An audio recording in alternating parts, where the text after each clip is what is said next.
जय श्री कृष्णा दोस्तों, मैं राजेश सर आप सभी लोगों का हार्दिक स्वागत करता हूं श्री महाकाल अकेडमी उज्जैन पर। दोस्तों, आज हम चर्चा करेंगे संख्या पद्धति के बारे में, संख्याओं के बारे में जानेंगे, उसके प्रकारों के बारे में जानेंगे, कौन कौन सी प्रकार की संख्याएं होती है और उदाहरण के द्वारा उनको एक एक संख्याओं को समझेंगे और एक एक को जानेंगे। आप बिल्कुल ध्यान पूर्वक देखिएगा। देखिए इधर संख्याएं कितने प्रकार की होती है संख्या पद्धति के अंदर, नंबर सिस्टम। तो दो तीन प्रकार की होती है, एक वास्तविक संख्या है, काल्पनिक संख्या है और मिश्रित संख्या है। अब देखिए ध्यान से यहाँ पे कि वास्तविक संख्या है जिसके अंदर हम अपन 1 2 3 0 रूट 5 1/2 जिसके अंदर क्या है, ये सभी प्रकार की संख्या होती है, उनको क्या कहते हैं, वास्तविक संख्या। अब ये क्या है, वास्तविक संख्या भी दो प्रकार की होती है। इसके अंदर फिर दूसरे में काल्पनिक संख्या। काल्पनिक संख्या वो जिसकी हम सिर्फ कल्पना कर सकते हैं। जनरली जैसे 1 2 हम जो गिनती में या इनमें अंदर जो आयोटा आपने पढ़ा होगा, जैसे रूट -1 का मान क्या होता है, आयोटा होता है। आयोटा मतलब जिसमें काल्पनिक संख्या आती है वो क्या कहलाती है, काल्पनिक संख्या है। और मिश्रित संख्या है वो जिसके अंदर वास्तविक संख्याएं भी होती है प्लस काल्पनिक संख्याएं भी होती है। 2 + 3i जैसे 5 + 7i, जिसके अंदर आयोटा की और वास्तविक और काल्पनिक दोनों संख्याएं मिक्स हो, उसको क्या कहते हैं, मिश्रित संख्या कहते हैं। अब बात करते हैं अपन वास्तविक संख्या की। तो वास्तविक संख्याएं भी फिर वापस दो प्रकार की होती है, परिमेय संख्या है और एक अपरिमेय संख्या है। अपरिमेय संख्या वो संख्या है जिनको P/Q के रूप में अपन नहीं लिख सकते, वो क्या कहलाती है, अपरिमेय संख्या है। जैसे पाई जो है वो अपरिमेय संख्या है। अब आप ये सोच रहे होंगे कि सर पाई तो का मान 22/7 होता है, तो वो फिक्स नहीं होता है, उसको एक मान लिया जाता है। पाई का मान जो है 3.14 इसे डैश डैश करके चलता है, इसलिए इसको क्या है, P और Q के रूप में नहीं लिख सकते, इसलिए इसका नाम क्या है, अपरिमेय संख्या है। पाई क्या है, पाई एक अपरिमेय संख्या होती है। दूसरे नंबर पे आता है वास्तविक संख्याओं का टाइप होता है परिमेय संख्या। वो संख्या है जिनको P/Q के रूप में लिख सकते हैं, वो क्या कहलाती है, परिमेय संख्या कहलाती है। जैसे परंतु यहाँ पे एक देश भी है, यहाँ पे Q का मान 0 के बराबर नहीं होना चाहिए, साइड में लिख दिया है दोस्तों। अब परिमेय संख्या भी कितने प्रकार की होती है, दो प्रकार की होती है, जिसके अंदर पूर्णांक संख्या है और क्या होती है, दशमलव होती है। सबसे पहले अपन जान लेते हैं इधर पूर्णांक संख्या है। आपने नंबर रेखा पढ़ी होगी, जो है संख्या रेखा जिसके अंदर माइनस नेगेटिव से लेकर 0 और प्लस पॉजिटिव, वो क्या कहलाती है, सभी पूर्णांक संख्या होती है। जिसके अंदर नंबर रेखा में आपने पढ़ा होगा 0, इधर से 1 2 3 प्लस पॉजिटिव अनंत तक डैश डैश डैश, और इधर क्या है, नेगेटिव अनंत तक। अब यहाँ पे दोस्तों पूर्णांक संख्याओं के 3 टाइप होते हैं, ऋणात्मक संख्या है, शून्य और धनात्मक संख्या, धनात्मक पूर्णांक होती है। ऋणात्मक पूर्णांक, शून्य और धनात्मक पूर्णांक। धनात्मक पूर्णांक में जो पॉजिटिव संख्या होती है 1 2 3 प्लस वो अनंत तक, वो क्या हो जाती है, धनात्मक पूर्णांक हो जाती है। और इसके अंदर एक शून्य और एक ऋणात्मक पूर्णांक होती है। अब बात करते हैं अपन धनात्मक पूर्णांक की। तो धनात्मक पूर्णांक में कौन कौन सी संख्या होती है, प्राकृत संख्या है, पूर्ण संख्या, भाज्य संख्या, सभाज्य संख्या, सम संख्या, विषम संख्या। अब इनको भी एक एक को अपन समझते हैं कि क्या क्या होती है। अब देखिए प्राकृत संख्या है वो संख्या है जिनको अपन गिनती के रूप में यूज करते हैं 1 2 3 4, उसमें शून्य को छोड़कर 1 2 3 4, और उसमें ऋणात्मक भी नहीं होती। 1 प्लस पॉजिटिव संख्या जिसको अपन गिनती के रूप में यूज करते हैं 1 से लेकर अनंत तक, प्लस धनात्मक संख्या है वो क्या कहलाती है, प्राकृतिक संख्या कहलाती है। ठीक है, दूसरे नंबर पर आती है पूर्ण संख्या। अब जो प्राकृत संख्या है उसमें अगर 0 को इंक्लूड कर लिया जाता है तो वो क्या कहलाती है, पूर्ण संख्या कहलाती है। पूर्ण संख्या मतलब जो शून्य है, पूर्ण संख्या जो है शून्य है, यहाँ पे भी है, यहाँ पे भी है। जो पूर्णांक संख्या के अंदर 3 पार्ट किया अपन, उसमें से धनात्मक पूर्णांक में पूर्ण संख्या क्या है, 0 भी जिसके अंदर इंक्लूड हो जाए, और जो प्राकृत संख्या होती है जिसके अंदर 0 भी इंक्लूड कर दो तो वो क्या कहलाती है, पूर्ण संख्या कहलाती है। अब थर्ड नंबर पे बात करते हैं अपन भाज्य संख्या। भाज्य और अभाज्य आप लोगों ने पढ़ा होगा। तो 2 से अधिक जिसके गुणनखंड होते हैं, जैसे 4 हो गए, 9 हो गए, जिसके जैसे 4 और 9 को अपन करते 4 का, तो क्या आ गया, 2 भी हो गया। तो इसका जो गुणनखंड होते हैं वो 2 गुणनखंड अधिक हो तो क्या कहलाती है, भाज्य संख्या कहलाती है। अब बात करते हैं अभाज्य संख्या की। जैसे एक और स्वयं के अलावा और किसी से विभाज्य न हो तो वो क्या कहलाती है, अभाज्य संख्या कहलाती है। या तो स्वयं से जाए या फिर एक से जाए, उसके अलावा अगर कोई उसको विभाजित नहीं कर सकते तो वो क्या कहलाती है, अभाज्य संख्या कहलाती है। जिसके अंदर 2 3 5 7 11, अब जैसे 2 भी है वो या तो 1 से जाएगा या स्वयं 2 से जाएगा, जिसको डिवाइडेशन करेंगे तो या 3 हो गया या 5 हो गया या 7 हो गया, तो ये क्या कहलाती है, अभाज्य संख्या हो जाती है। भाज्य संख्या जिसके 2 से अधिक गुणनखंड हो, जैसे 4 हो गया, 9 हो गया। अब इसका 1 भी होता है गुणनखंड, इसके 2 भी होते हैं, 2 गुणन 2, 4 के 3, इस प्रकार से इनके अगर गुणनखंड 2 फैक्टर अलग हो, 2 से अधिक गुणनखंड हो तो वो क्या कहलाती है, भाज्य संख्या कहलाती है। अब बात करते हैं सभाज्य संख्या होती है, जिसका एचसीएफ 1 हो, को फैक्टर जिसको हो, ओनली 1 कॉमन हो, वो क्या कहलाता है, सभाज्य संख्या कहलाती है। ठीक है दोस्तों, जिसका HCF कितना हो, ओनली 1 हो, वो क्या कहलाता है, सह अभाज्य संख्या कहलाती है। अपन पढ़ेंगे HCF LCM, आप लोगों को जानकारी होगी आपको बेसिक।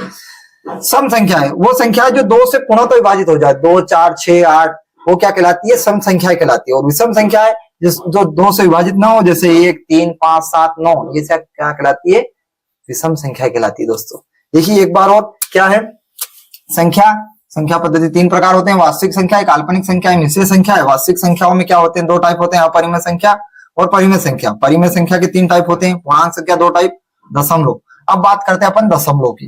इन सबकी बात करने के बाद अब किसकी बात करते हैं अपन, दशमलव। दशमलव में वो 2 टाइप होते हैं, कौन कौन से, शांत दशमलव और अशांत दशमलव। शांत दशमलव हो कि जिसका अपन डिवाइड करें और वो खत्म हो जाए, सीधी भाषा में जिसका खत्म हो जाए, मतलब जैसे 1/1.2 है तो इसको डिवाइडेशन करें तो 0.5 आएगा, 0.64, जिसका डिवाइडेशन करने पर वो शांत हो जाए, खत्म हो जाए, वो क्या कहलाता है, शांत दशमलव कहलाता है। उसका दूसरा टाइप है क्या है, अशांत दशमलव। जैसे आप लोगों ने करा होगा 0.333 डेश डेश आया जाए, वो क्या कहलाता है, अनंत तक आया जा रहा है, वो होता है अशांत दशमलव कहलाता है। अब अशांत दशमलव के भी 2 टाइप होते हैं, एक होता है आवर्ती और एक होता है अनावर्ती। अनावर्ती वाला वही 0.333, 0.4444 लगातार अनंत तक आ रहा है तो वो आवर्ती दशमलव कहलाता है। और अनावर्ती में एक ऐसी भी संख्या होती है, डिवाइड करने के बाद अलग अलग आ जाता है, 0.657535 डिवाइड करने के बाद अलग अलग तरह का आता है, वो क्या कहती है, अनावर्ती संख्या कहलाती है। दोस्तों अब यही पूर्णांक संख्या के ऋणात्मक पूर्णांक, शून्य और धनात्मक पूर्णांक। ऋणात्मक पूर्णांक में जो ऋणात्मक संख्या होती है -1 से लेकर अनंत तक, वो सब ऋणात्मक पूर्णांक कहलाती है, जिसके अंदर शून्य, दूसरा शून्य और तीसरा है धनात्मक पूर्णांक।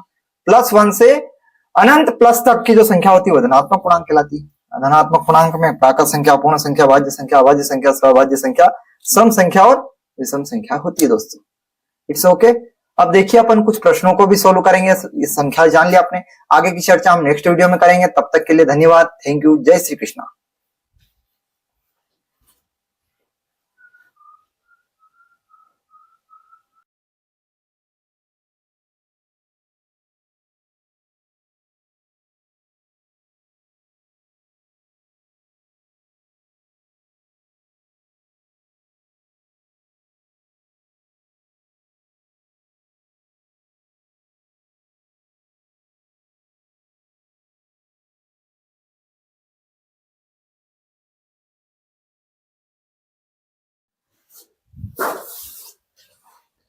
जय श्री कृष्णा दोस्तों, मैं राजेश सर आप सभी लोगों का हार्दिक स्वागत करता हूं श्री महाकाल अकेडमी उज्जैन पर।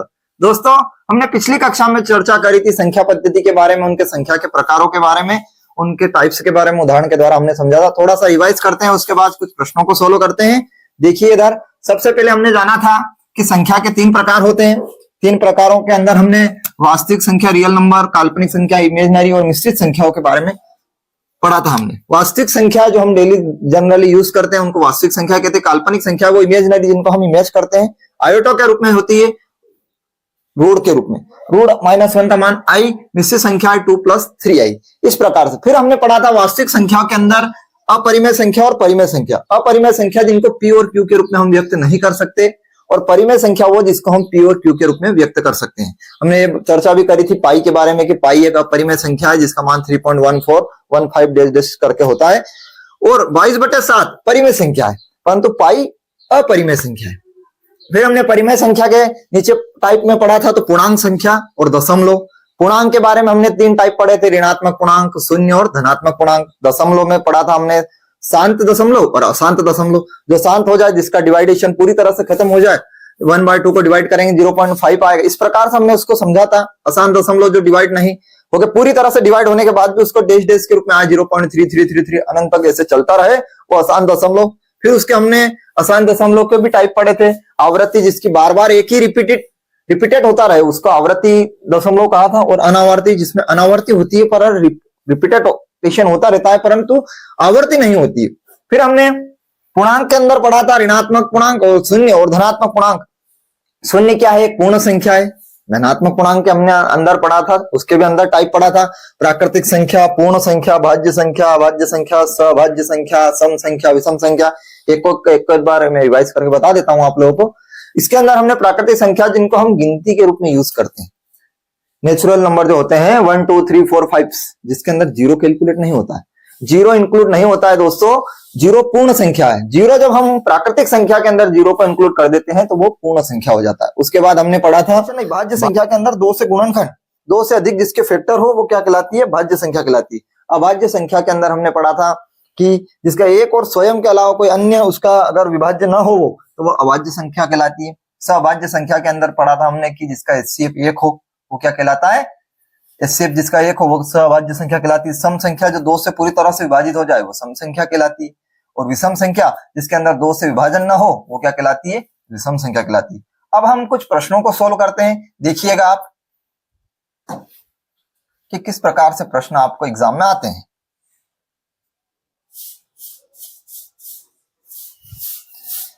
देखिए दोस्तों, यहाँ पे प्रश्न किस प्रकार से संख्या पद्धति के अंदर पूछा जाता है। देखिए पहला प्रश्न क्या है कि पाई एक है। मैंने आप लोगों को बताया था कि पाई क्या है, एक अपरिमेय संख्या है। क्या है, अपरिमेय संख्या। बहुत बार पूछा गया है बहुत से एग्जामों में। तो पाई क्या है, एक अपरिमेय संख्या है। और अगर ये पूछा जाए कि 22/7 क्या है, तो 22/7 परिमेय संख्या है। जिसका पी और क्यू के रूप में जो व्यक्त हो सकता है उसको क्या कहेंगे, परिमेय संख्या। तो 22/7 ये परिमेय संख्या है, परंतु पाई क्या है, एक अपरिमेय संख्या है। जब अगला प्रश्न है कि शून्य है, तो शून्य क्या है, पूर्णांक संख्या है। प्राकृत संख्या जिसमें जीरो इंक्लूड नहीं होता है, तो शून्य क्या है, पूर्णांक संख्या है। और ये ना तो धनात्मक होता है पॉजिटिव और ना ऋणात्मक होता है, ये उदासीन के अंदर आता है। शून्य किसके अंतर्गत आता है, उदासीन के अंदर आता है। इसलिए इसको क्या कहते हैं, पूर्णांक संख्या या पूर्ण संख्या कहते हैं। ठीक है, अगला प्रश्न है भाज्य अभाज्य संख्याओं की बात करी थी अपन ने, तो 1 से लेकर 50 तक अभाज्य संख्या कितनी होती है, तो 15 होती है दोस्तों। कितनी होती है, 15। ये मौखिक की याद रखिएगा कि 1 से 50 तक कितनी होती है, 1 से 50 तक में 15 होती, 15। 1 से लेकर 100 तक 51 से लेकर 100 तक में कितनी होती है, 51 से 100 तक के 10 होती है। 1 से लेकर 100 में कितनी होती है, 1 से 100 में 25 होती है। 1 से 200 में कितनी होती है, मौखिक कुछ याद रखिएगा, तो 46 होती है। अगर ये पूछ लिया जाए कि 1 से लेकर 1000 तक कितनी होती है, तो 168 168 अभाज्य संख्या होती है। ये मौखिक ही याद होना चाहिए। 1 से 50 तक में कितनी होती है, 15। 51 से लेकर 100 तक कितनी होती है, 10। 1 से लेकर 100 तक कितनी होती है, अभाज्य संख्या है तो 25 होना चाहिए। 1 से लेकर 200 तक कितनी होती है, तो 46 होनी चाहिए। 1 से लेकर 1000 तक कितनी होती है, तो 168 होती है। ये मौखिक ही होना याद होना चाहिए। 51 से लेकर 100 तक अभाज्य संख्या कितनी होती है, तो मैंने आप लोगों को बता दिया, 10 होती है। 1 से लेकर 200 तक कितनी होती है, 46 होती है। और 1 से लेकर 1000 तक कितनी होती है, 168 होती है। ठीक है, इस प्रकार से दोस्तों प्रश्न पूछे जाते हैं। आगे की चर्चा हम देखिए दोस्तों, इस नेक्स्ट क्वेश्चन के अंदर किस प्रकार से पूछा है प्रश्न के अंदर, यदि 2 अंकों से बनी एक संख्या और उस संख्या के अंकों को आपस में बदलकर बनाई गई संख्या का अंतर 99 है, तो उस संख्या के अंकों का अंतर कितना होगा। सबसे पहले हमको समझना होगा कि संख्याओं का, तो मान लीजिए इकाई का अंक x है और दहाई का अंक 10 इस प्रकार से दिखते हैं अपन, तो संख्या कौन सी होगी, संख्या होती दोस्तों 10y प्लस x। इसके अंकों को अगर हम बदल दें, तो अगर यहाँ पे y हो जाए तो ये कितना हो जाएगा, 10x हो जाएगा। तो अंकों का फिर संख्या क्या हो जाएगी, 10x प्लस y। ये इकाई का अंक होता है और ये दहाई का अंक, दहाई इकाई दहाई सैकड़ा, इस प्रकार से। तो संख्या यहाँ पे कितनी हो जाएगी, तो इस प्रकार से नई जो संख्या प्राप्त होगी वो 10x प्लस y। और यही कह रहा है कि एक संख्या से बनी उस संख्या के अंकों को आपस में बदलकर बनाई गई संख्या, बदल दिया जाए अंकों को, तो संख्या का अंतर 99 है। तो संख्या के अंकों का अंतर कितना होगा। जब भी इस प्रकार का प्रश्न पूछा जाए तो आपको ट्रिक का काम करना है दोस्तों। इस प्रकार से अगर आप सोल्व करोगे तो आप समय की ज्यादा लगेगा। तो इस प्रकार के प्रश्न में जब भी संख्या का अंतर आ जाए, तो जो भी संख्या दे रखे उसको किससे डिवाइड कर देना है आप लोगों को, 99 आ जाए तो आपको अंतर जब आ जाए तो आपको 9 से डिवाइड कर देना है। क्या कर देना है, 9 से। हमेशा कोई सी भी संख्या आ जाए, जब भी इस प्रकार का प्रश्न आ जाए तो आपको सीधे 9 से डिवाइड कर देना है। तो 9 एकम 9, 9 एकम 9, तो आपका आंसर कितना आएगा, उन अंकों का अंतर कितना हो जाएगा, 11 आ जाएगा। और जब इस प्रकार से अब एक और अपन प्रश्न करते हैं तो आपका आंसर कितना हो जाएगा, 11 आ जाएगा। ठीक है दोस्तों, अब देखिए नेक्स्ट प्रश्न।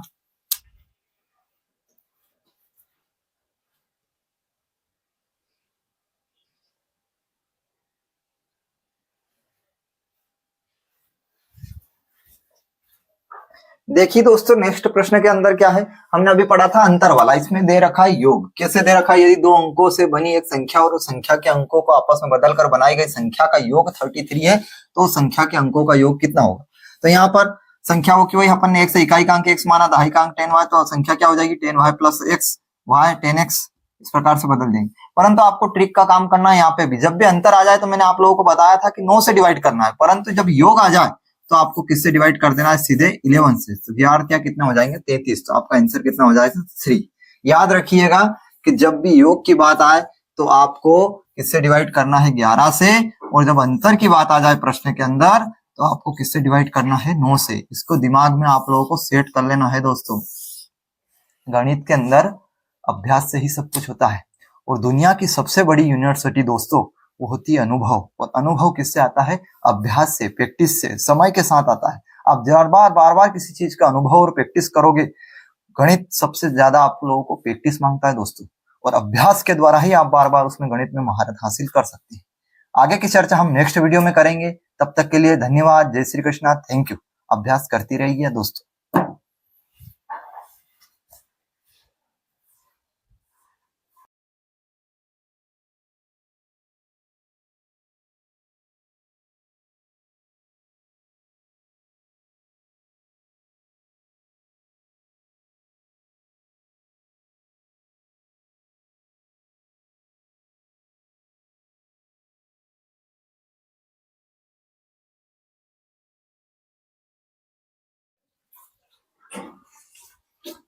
जय श्री कृष्णा दोस्तों, मैं राजेश सर आप सभी लोगों का हार्दिक स्वागत करता हूं श्री महाकाल अकेडमी उज्जैन पर। दोस्तों हम चर्चा कर रहे थे संख्या पद्धति की, उसमें हमने उसके पूरे परिभाषा, पूरे कॉन्सेप्ट को समझा, उसके बाद कुछ प्रश्नों को सोल्व किया। उसी में कड़ी को हम आगे बढ़ाते हुए आगे के प्रश्नों को सोल्व करते हैं। तो इधर देखिए किस प्रकार से एग्जाम में प्रश्न आते हैं। यहाँ पर इस प्रश्न में कि दो संख्याओं का योग 40 है, मतलब 40 है, और उनका गुणनफल 375 है, तो उनके व्युत्क्रमों का योग क्या होगा। अब देखिए व्युत्क्रम क्या होता है, उल्टा। उल्टा का मतलब x है। मान लीजिए दो संख्याएं क्या है, x और y है, तो उनके व्युत्क्रम क्या होगा 1/x प्लस 1/y, उनके व्युत्क्रमों का योग पूछा उसके अंदर, प्रश्न के अंदर। तो सबसे पहले प्रश्न में दिया क्या है आपको, वही मैंने आपको बताया कि दो संख्याओं का योग कितना है, x प्लस y बराबर कितना है 40, और उनका गुणनफल क्या है x dot y equal to 375। अब आपसे पूछा है कि उनके व्युत्क्रमों का योग, तो यहाँ पे क्या करेंगे, इसको सोल्व कर लो। पहले एलसीएम लेंगे x y, और यहाँ पे ऊपर कितना आ जाएगा y प्लस x, मतलब x प्लस y अपॉन कितना हो जाएगा x y। अब अपने पास दोनों मान है, x प्लस y का मान 40 और x इंटू y का मान 375। इसको काट दो, 5 से कट जाएगा, 35 और 5 25, तो आपका आंसर आ जाएगा 8/75। इस प्रकार से सोल्व करना है दोस्तों इस प्रकार के प्रश्न। अब देखिए नेक्स्ट प्रश्न के अंदर क्या पूछा है, किसी संख्या को दोगुना करके उसमें 9 जोड़ा जाए। इस प्रकार के प्रश्नों को आपसे जो प्रश्न में कहा गया है उसी के अनुसार आपको कार्य करना है। किसी संख्या को दुगुना करके मतलब 2x, मान लीजिए वो संख्या x है, क्या मान लिया आपने x है, तो उस किसी संख्या को दुगुना करके मतलब 2x करके उसमें 9 जोड़ा जाए, तो आपको 9 ऐड कर दीजिए। इस प्रकार प्राप्त संख्या, मतलब जो प्रकार प्राप्त संख्या होगी उसका तिगुना, प्राप्त संख्या का तिगुना कितना है 75 के बराबर, तो वह संख्या क्या होगी। आपको जैसा प्रश्न के अंदर बताया गया है वैसा ही आपको करना है, तो आप बिल्कुल आसानी से उत्तर की ओर पहुंच जाएंगे। मैथमेटिक्स की सबसे बड़ी जो है आप लोग ये कह सकते हैं विशेषता यही है कि जैसा बताया गया वैसा वैसा करते जाइए, आप अपने आप उत्तर की ओर पहुंचते जाओ। हो जाएगा इस प्रकार से प्राप्त संख्या का तिगुना कितना 75 के बराबर। इसको काट दीजिए, 3 दूना 6, 3 पंजे 15, 75। 2x plus 9 is equal to 25। ये उधर कर दीजिए, 2x बराबर 25 माइनस 9, तो 2x बराबर जाएंगे तो कितना आ जाएगा 16। x बराबर 16/2 8, तो x बराबर कितना आ जाएगा 8 आ जाएगा। तो आपको इस वो संख्या क्या होगी, प्राप्त क्या होगी 8 होगी। क्या है, जैसा बोला है प्रश्न के अंदर वैसा ही आप करते जाओगे, आप उत्तर की ओर अपने आप पहुंचते जाओगे दोस्तों। अब देखिए नेक्स्ट प्रश्न के अंदर, देखिए दोस्तों इस नेक्स्ट प्रश्न के अंदर क्या बताया गया है, क्या पूछा है आप लोगों से। यदि p संख्या q संख्या से 5 अधिक है, 5 अधिक है, यदि p संख्या जो है q संख्या से, जो q संख्या उससे 5 अधिक है, और वो p और q के वर्गों का योग 55 है, मतलब p square plus q square बराबर कितना दे रखा है 55, 5 दे रखा है, तो P व Q का गुणनफल ज्ञात कीजिए। तो आपको ज्ञात क्या करना है, P डॉट Q का मान ज्ञात करना। ये इसलिए मैं लिख रहा हूं दोस्तों, आपको ये सब क्रिया नहीं करना है, ये सब दिमाग में सेट करना है। कंपटीशन एग्जाम में एक एक चीजें लिखकर नहीं की जाती है, फिर मैं आपको समझाने के लिए बता रहा हूं। अभी देखिए इधर यहाँ पर सोल्व करेंगे तो P माइनस क्यू बराबर कितना हो जाएगा, 5। अपन एक फार्मूला जानते हैं कि P माइनस क्यू का होल स्क्वायर का फार्मूला क्या होता है, P square plus Q square minus 2PQ। अब मान अपन को इसका निकालना है PQ का, तो इसको इधर कर दीजिए 2PQ, P square plus Q square minus P minus Q का होल स्क्वायर। अब PQ बाद में सोल्व कर लेंगे, 2PQ। अब यहाँ पे कितना दे रखा है, 55, 55 माइनस P माइनस Q क्या दे रखा है, P माइनस Q 5, तो 5 का होल स्क्वायर कर दीजिए। यहाँ पे कितना हो जाएगा, 55 माइनस 20 0 30, तो 2PQ, 2 से इसको काट देंगे तो कितना हो जाएगा, PQ बराबर 15 अतः P और Q का गुणनफल कितना हो जाएगा, 15। इस प्रकार से आप लोगों को सोल्व करना है दोस्तों। अब देखिए नेक्स्ट क्वेश्चन में,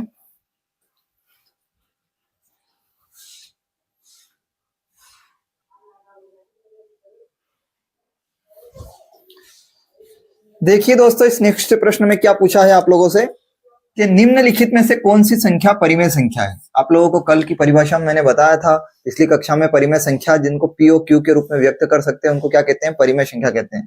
तो अब यहाँ पे क्या है, इसको अपन खोलेंगे रूट 4 को, तो क्या लिख सकते हैं अपन, 2 लिख सकते हैं। और किसी भी संख्या के बटे में कुछ नहीं है, 1 तो होता ही है, तो ये 2/1 मतलब इसको P और Q के रूप में अपन व्यक्त कर सकते हैं। तो ये क्या है, परिमेय संख्या हो जाएगी। इनको अपन P और Q के रूप में व्यक्त नहीं कर सकते, इसलिए ओके। अब देखिए आगे की चर्चा हम नेक्स्ट वीडियो में करेंगे, तब तक के लिए धन्यवाद, थैंक यू, जय श्री कृष्णा दोस्तों।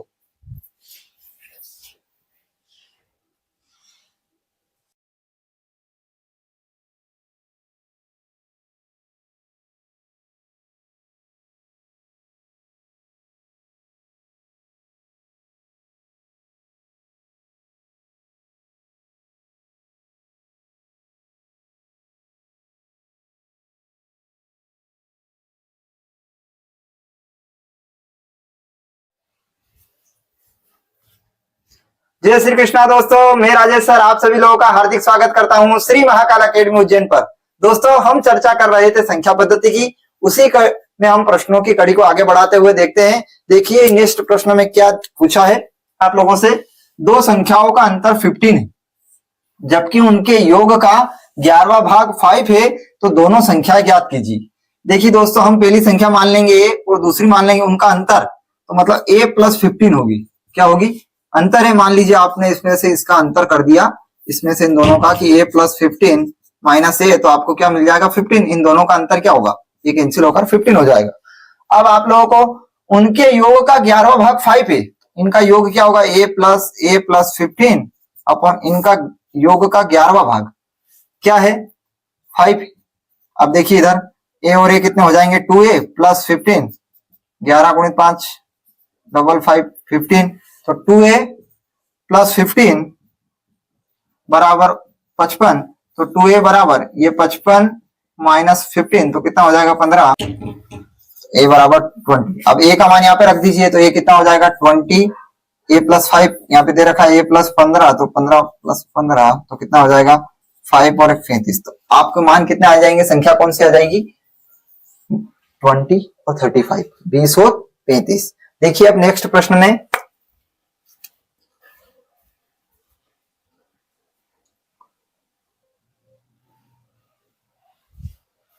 देखिए दोस्तों इस नेक्स्ट प्रश्न के अंदर क्या पूछा है आप लोगों से, 81 82 83 इनका गुणा 89 का इकाई अंक ज्ञात कीजिए। जब भी इस प्रकार का प्रश्न करना है आपको, तो इकाई अंक इसमें से देखिए आप यहाँ पे क्या दे रखा है, यहाँ पे 2 है, इन सबको भूल जाइए, 8 को इनको भूल जाइए। अब यहाँ पे देखिए यहाँ पे 2 है और यहाँ पे 85 आएगा, कितना आएगा 85, तो 5 का इंटू 2 में होगा तो कितना आएगा 10, 2 इंटू 5 कितना आएगा, गुणा करोगे तो 5 दूना 10। आप अब इकाई अंक इसमें क्या आएगा, 0 आएगा, कितना आएगा इकाई अंक, ये सभी संख्याओं में जितना भी गुणा करोगे लास्ट में 10 से गुणा करना पड़ेगा, तो उसमें क्या आएगा, इकाई अंक 0 आएगा। ठीक है दोस्तों, इस प्रकार से आपको सोल्व करना। आप देखिए नेक्स्ट प्रश्न,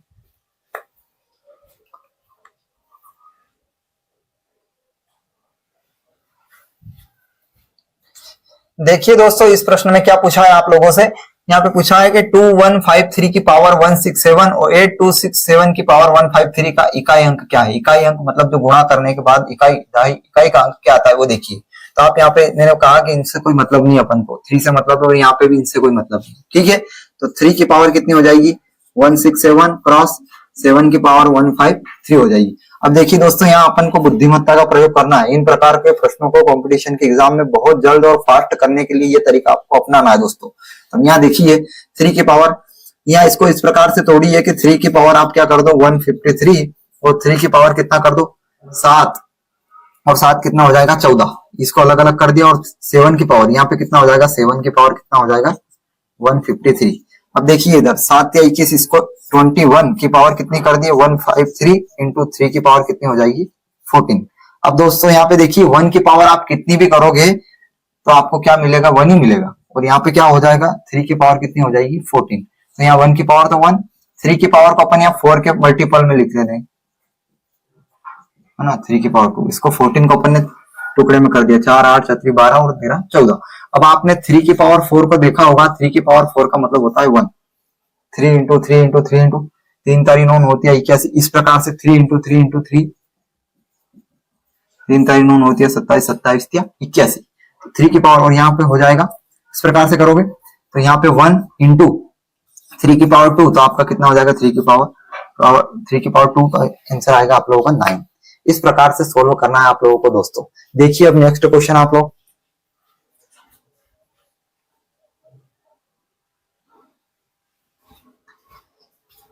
देखिए दोस्तों, इस नेक्स्ट प्रश्न के अंदर क्या पूछा है आप लोगों को, यहाँ पे पूछा है कि 69 की पावर 67 इस प्रकार से इसका इकाई अंक, सॉरी सर, का इकाई अंक ज्ञात कीजिए।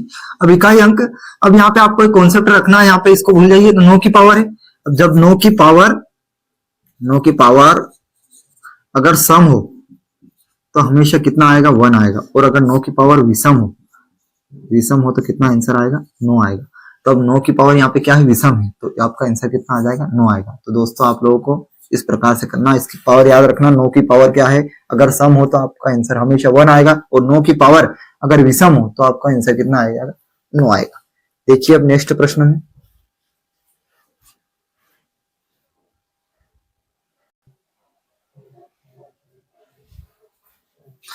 देखिए दोस्तों, इस नेक्स्ट प्रश्न के अंदर क्या पूछा है आप लोगों से, 3 संख्याओं का योग 252 है। तो पहली संख्या, दूसरी संख्या प्लस तीसरी संख्या, तीनों का योग कितना है 252।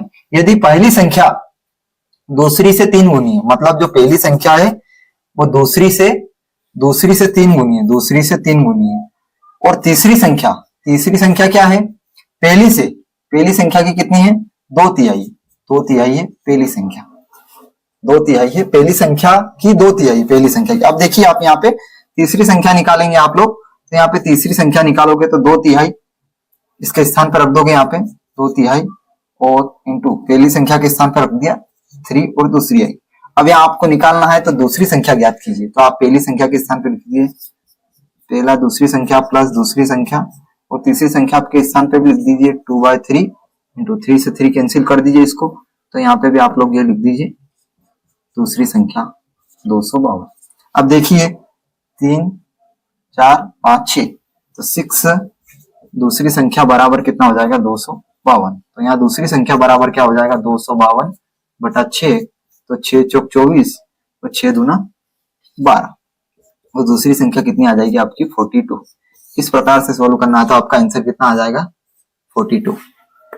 आगे की चर्चा हम नेक्स्ट वीडियो में करेंगे, तब तक के लिए धन्यवाद, थैंक यू, जय श्री कृष्णा दोस्तों।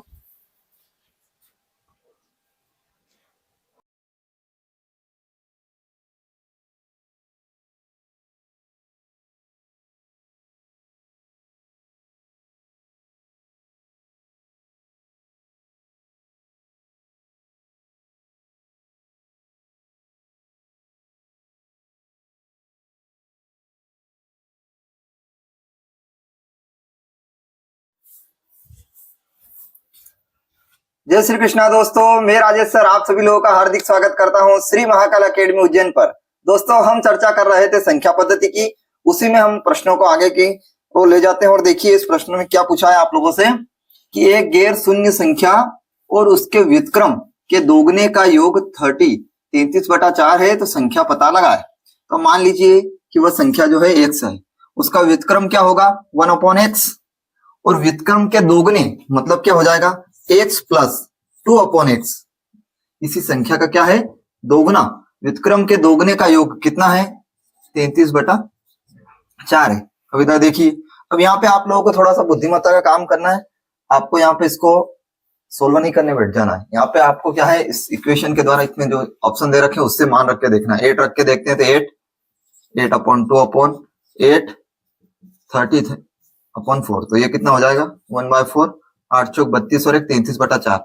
ये पहला ही ऑप्शन सेटिस्फाई कर गया। तो आपको यहाँ पे ऑप्शन को सेटिस्फाई करके आंसर की ओर पहुंचना है दोस्तों। देखिए नेक्स्ट क्वेश्चन में,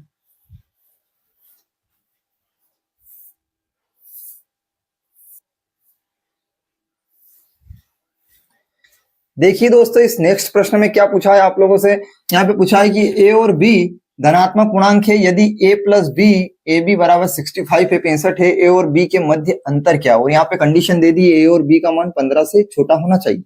इनके साइनों को पता होना चाहिए, छोटा बड़ा बराबर और बड़ा और बराबर, इनका आपको ज्ञान होना चाहिए दोस्तों। अब देखिए इधर यहाँ पे क्या है धनात्मक पूर्णांक है, तो आप सबसे पहले क्या है ये देखिए कि a + b + ab = 65। तो आप दोनों पक्षों में 1 जोड़ दीजिए, तो आप 1 + a + b + ab = 65 + 1, ये कितना हो जाएगा 66। अब यहाँ पे आप क्या करिए, इसको 1 को कॉमन निकाल लीजिए, तो क्या हो जाएगा 1 + a प्लस यहाँ से b कॉमन निकाल लीजिए, तो यहाँ 1 + a। अब देखिए तो यहाँ पे 1 + a कॉमन निकाल लोगे तो 1 + a और 1 + b बराबर कितना हो जाएगा 66। अब यहाँ पे आप ऐसी संख्याओं को निकालिए कि 15 से छोटी हो और उनका गुणनफल क्या हो 66 हो।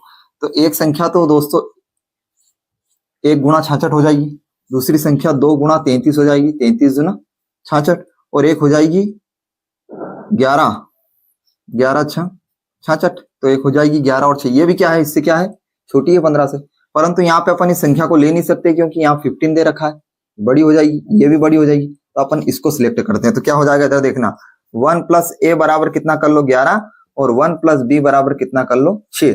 तो यहाँ पे a बराबर 11 - 1 बराबर 10 और यहाँ पे b बराबर 6 - 1 बराबर 5। तो आपकी संख्या कितनी आई a और b के मध्य अंतर, तो 10 - 5। a और b के मध्य अंतर पूछा उसने प्रश्न के अंदर, तो क्या है आपका यहाँ पे 10 - 5 बराबर कितना आ जाएगा 5। अतः इसका उत्तर क्या हो जाएगा दोस्तों 5 आ जाएगा, है ना। देखिए अब नेक्स्ट प्रश्न में क्या पूछता है प्रश्न वाला।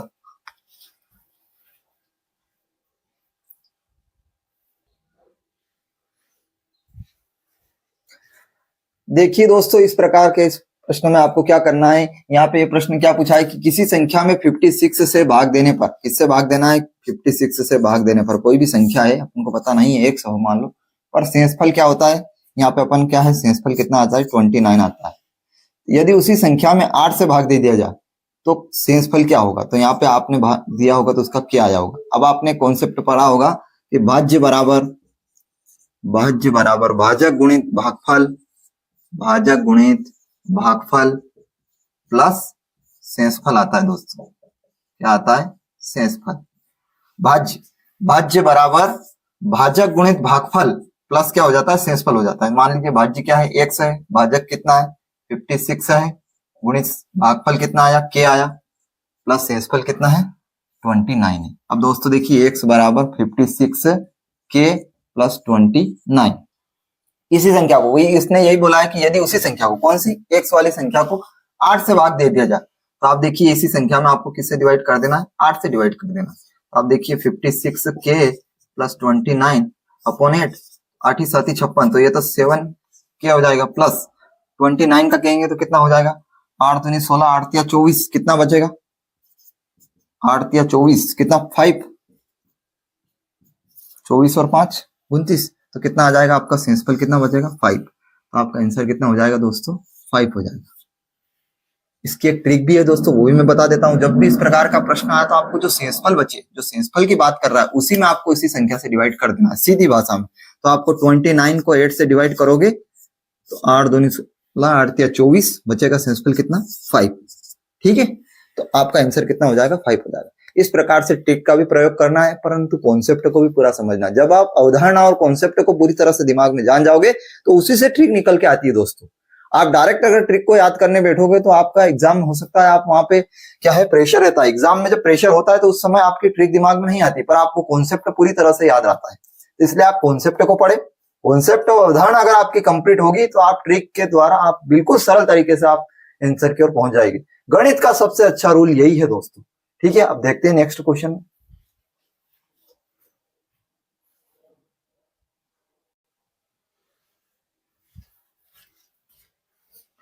देखिए दोस्तों, इस नेक्स्ट प्रश्न में क्या पूछा है, देखना ध्यान से। एन को 4 से, एन को कितने, एन से, एन को जो है 4 से डिवाइड करने पर, 4 से 4 से भाग देने पर शेषफल कितना आता है, शेषफल 3 शेष रहता है। तो यहाँ पे आप लोगों ने अपन को क्या है के मान लेते हैं। 2n को 4 से भाग देने पर क्या शेष बचेगा, तो सबसे पहले अपन n निकालें। तो मैंने वही बताया, भाज्य बराबर भाजक गुणित भागफल प्लस शेषफल। ये कॉन्सेप्ट आप दिमाग में रखोगे तो भाज्य क्या है यहाँ पे n, भाजक कितना है 4 के, शेषफल कितना है 3। तो आपके पास n आ गया, n बराबर 4k प्लस 3, 2n, तो उसका डिवाइड कर लो, 2n बराबर 8k प्लस कितना हो जाएगा 3 दूना 6। अब आपको 2n को 4 से डिवाइड करना है, तो यहाँ पे किससे डिवाइड कर दो, 4 से। तो देखना इधर 4 दूना 8, 2 के पूरा डिवाइड हो गया, और ये कितना हो जाएगा प्लस 6/4। तो 4 एकम 4 मतलब 2 कितना शेष बचेगा। तो आपको क्या याद करना है, भाग देने पर क्या शेष रहे, तो आपको उत्तर कितना आएगा 2। यहाँ पे भी क्या है शेष, क्या बच रहा है 2 बच रहा है दोस्तों। अब इसमें यहाँ पे अभी मैंने आपको ट्रिक बताई थी, यहाँ पे क्या शेषफल है, यहाँ डायरेक्ट 4 से डिवाइड करोगे तो आपके पास क्या आएगा, यहाँ 3 शेष आएगा, और यहाँ 4 से भाग दोगे तो आप यहाँ आंसर नहीं आएगा, क्योंकि आपको कॉन्सेप्ट को उसने बदल दिया, यहाँ एन की जगह क्या कर दिया उसने 2n कर दिया। इसलिए आप पूरे कॉन्सेप्ट और अवधारणा को पढ़ोगे तो उससे अनेकों सवाल प्रश्न सोल्व हो जाएंगे दोस्तों।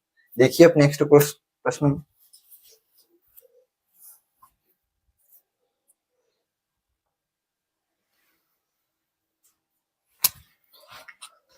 देखिए दोस्तों, इस नेक्स्ट प्रश्न में क्या पूछा है, पूछा है कि वह सबसे छोटी संख्या कौन सी, जो भी आप जिसे 6709 में जोड़ने पर, मतलब इस संख्या में क्या जोड़े, योगफल 9 से पूरी तरह विभाजित हो जाए, जो भी इसका योगफल आए जोड़ने पर 9, तो वो 9 से विभाजित हो जाए, तो कौन सी संख्या होगी इसमें से, इन 4 ऑप्शन में से। तो आप क्या इसका डिवाइड करके देख लो, और जो भी बचे उससे अपन क्या कर लेंगे, उस संख्या में उसको जोड़ देंगे, क्योंकि वो सबसे छोटी से छोटी पूछा है।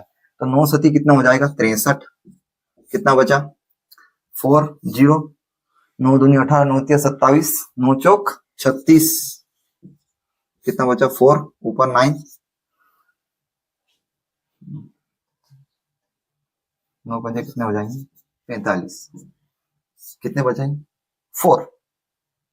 अब आपको यहाँ पे क्या चाहिए, 4 बचा। अब वो छोटी से छोटी संख्या, अब यहाँ पे क्या चाहिए कि अपन को, ऊपर तो है नहीं कुछ बचा नहीं, अब इस संख्या में क्या चाहिए अपन को कि यहाँ आपको यह पूरी तरह से विभाजित हो जाए। तो 4 तो चाहिए नहीं, क्योंकि यहाँ 45 होना चाहिए, 9 पंजे 45, तो आपको क्या चाहिए यहाँ पे 5 चाहिए 4 के साथ। तो शेषफल क्या मतलब क्या चाहिए, विभाजित करने पर 5 चाहिए, तो इसलिए उत्तर क्या होगा आप लोगों का 5 होगा दोस्तों। इस प्रकार से आपको कॉन्सेप्ट को करना है। अब ये पूरा कॉन्सेप्ट अगर याद है आपको तो इसको आसानी से आप इस प्रश्न को सोल्व कर दोगे दोस्तों। अब देखिए नेक्स्ट क्वेश्चन में,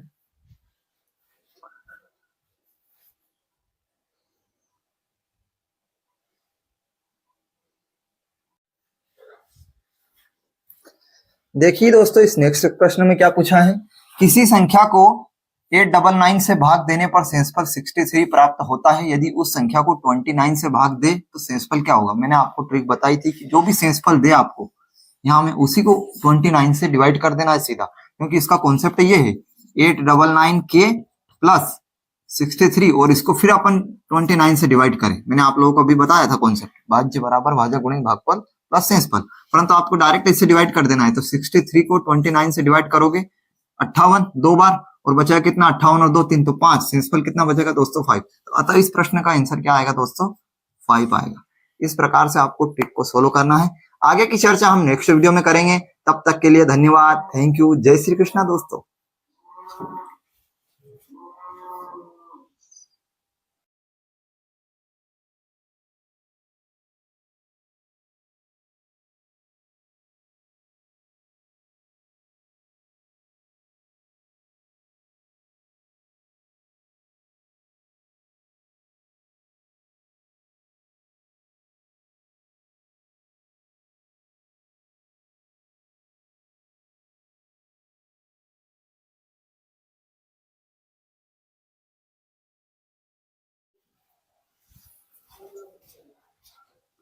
जय श्री कृष्णा दोस्तों, मैं राजेश सर आप सभी लोगों का हार्दिक स्वागत करता हूं श्री महाकाल अकेडमी उज्जैन पर। दोस्तों, हम चर्चा कर रहे थे संख्या पद्धति की, जिसमें हमने उसके कॉन्सेप्ट को, अवधारणा को और कुछ प्रश्नों को भी सोल्व किया था। उसी कड़ी को हम आगे बढ़ाते हैं और अगले प्रश्न को देखते हैं किस प्रकार से प्रश्न में पूछा गया है। स्टार का वह न्यूनतम कितना मूल्य रखा जाए कि 451 स्टार 603 संख्या 9 से पूरी तरह विभाजित हो जाए। अब दोस्तों, इस प्रकार के प्रश्न में अपन को 9 से डिवाइड करने की जरूरत नहीं, अपन को 9 का कॉन्सेप्ट डिविजिबल रूल पढ़ना पड़ेगा कि डिविजिबल रूल क्या कहता है। तो यहाँ पे आप देखिए कि जहां जहां आपको 9 बन रहा है उसको हटाते जाइए। अब देखिए 451 स्टार 603, तो 9 कहां बन रहा है, 6 और 3 9, 4 और 5 9। अब आप ये सोचिए कि यहाँ एक में क्या जोड़ा जाए कि 9 बन जाए। तो आप ऑप्शन पे देखिए, यहाँ पे 6 7 8, तो एक में 8 जोड़ेंगे तो आपको क्या मिल जाएगा, 9। 1 + 8 यहाँ पे कितना मिल जाएगा, 9। तो 9 से डिवाइड हो जाएगा, तो स्टार का मान क्या आएगा, 8 आएगा। दोस्तों, आपका सही आंसर क्या होगा, 8। इस प्रकार से आप लोगों को करना है। देखिए अब नेक्स्ट क्वेश्चन।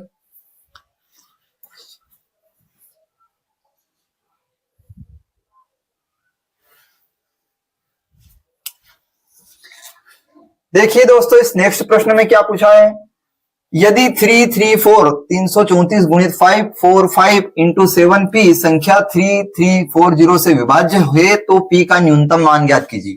प्रश्न में यही पूछा है, डिविजिबल रूल के तहत पूछा है कि 334 इंटू 545 इंटू 7p किससे डिविजिबल होना चाहिए, 3340 से। तो अब देखिए ये इससे कैंसिल हो जाएगा, यहाँ कितना हो जाएगा 10, और 5 से इसका क्या है 5 इंटू 2, 5 से 5 एकम 5, 5 9 45।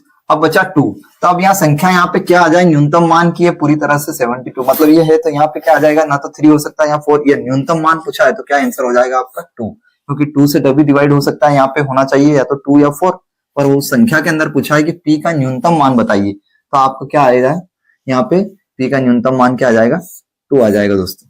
ओके, यहाँ पे p का वही न्यूनतम मान होगा जो 2 से विभाजित होगा, तो यहाँ पे क्या आ जाएगा, 2 आ जाएगा। देखिए अब नेक्स्ट क्वेश्चन में,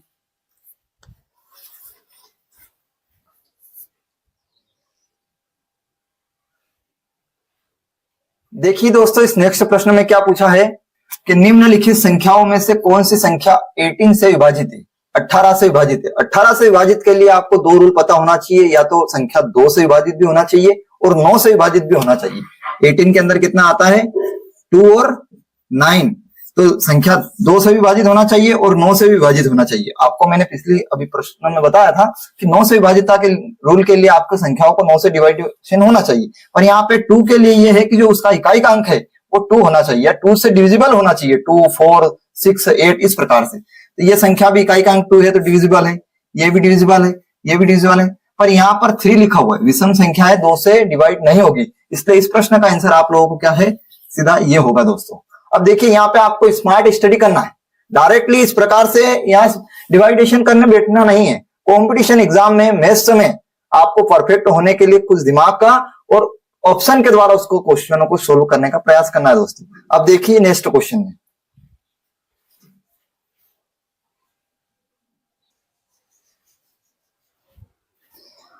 देखिए दोस्तों, इस नेक्स्ट प्रश्न में क्या पूछा है आप लोगों से कि वह सबसे बड़ी संख्या, प्रश्न को पढ़ते समय ध्यान रखिएगा, वह सबसे बड़ी संख्या ज्ञात कीजिए जो 390 495 और 300 को बिना कोई शेषफल छोड़े विभाजित करती। जिस बार भी आप लोगों को प्रश्न के अंदर ये बोल दिया जाए कि वह सबसे बड़ी संख्या ज्ञात कीजिए, तो आपको सीधा एचसीएफ निकालना है, हाईएस्ट कॉमन फैक्टर। और जब भी आप लोगों को ये बोले छोटी से छोटी संख्या, तो आपको एलसीएम निकालना है दोस्तों। और एचसीएफ निकालने का सीधा कॉन्सेप्ट बताता हूं, बहुत से तरीके हैं, पर आपको सबसे सिंपल तरीका यह है कि 390 495 और 300। आपको एचसीएफ निकालने के लिए आपको एक ही संख्या से तीनों संख्या डिवाइड होना चाहिए, एक ही संख्या से, इसको तीनों संख्याएं एक ही संख्या से डिवाइडेबल होगी तो आपका क्या होगा, वो एचसीएफ होगा। और आपको तब तक करते जाना चाहिए। एलसीएम में हम क्या करते हैं कि इस संख्या को एक आ जाए तब तक डिवाइडेशन करते रहते हैं, परंतु यहाँ पे आपको क्या करना है, इस संख्या को एक ही संख्या से तीनों जाना चाहिए। तो आप सबसे पहले 2 से तो जाएगी नहीं, 3 से देखते हैं, 3 1 0, यहाँ पे 3 1 3 एकम 3, 3 5 15 और 3 3 तारी 9, 3 6 18 और 3 5 15, 3 एकम 3 00। अब 3 से जाएगी नहीं, 3 पंजे 15, हाँ 3 से 3 चौक 12 नहीं जाएगी। 5 से देख लीजिए, 5 से देख लीजिए, 5 3 15, 5 दूनी 10, 5 छंग 30, 5 3 15, 5 3 15, 5 दूनी 10, 0। अब कोई भी संख्या मुझे दिख नहीं रही है, 2 3 4 5, कोई सी भी संख्या, तो आपका आंसर क्या होगा, इन दोनों का डिविजिबल कर गुणा कर दीजिए, 3 इंटू 5, 5 3 15। इस प्रकार से आपका आंसर क्या हो जाएगा दोस्तों, 15। इस प्रकार से आपको करना है। अगर इसी प्रश्न में अगर ये बोल देता वो कि आप सबसे छोटी से छोटी संख्या ज्ञात कीजिए, तो हम क्या करते हैं, एलसीएम निकालते, एलसीएम निकाल के उनका गुणा करके अपन वो सबसे छोटी से छोटी संख्या ज्ञात करते हैं। परंतु जब भी प्रश्न के अंदर ये बोल दे कि सबसे बड़ी संख्या ज्ञात कीजिए, तो आपको एचसीएफ निकालना है। और एचसीएफ अगर मान लीजिए ऐसी कोई संख्या आ जाए इसी के अंदर कि वो एक से भी डिविजिबल नहीं हो, दोनों संख्या ऐसी आ जाए कि आप उनको किसी भी पहाड़ी के द्वारा आप गुणनखंड नहीं कर सकते, तो उसका एचसीएफ दोस्तों 1 होगा। देखिए अब नेक्स्ट क्वेश्चन में,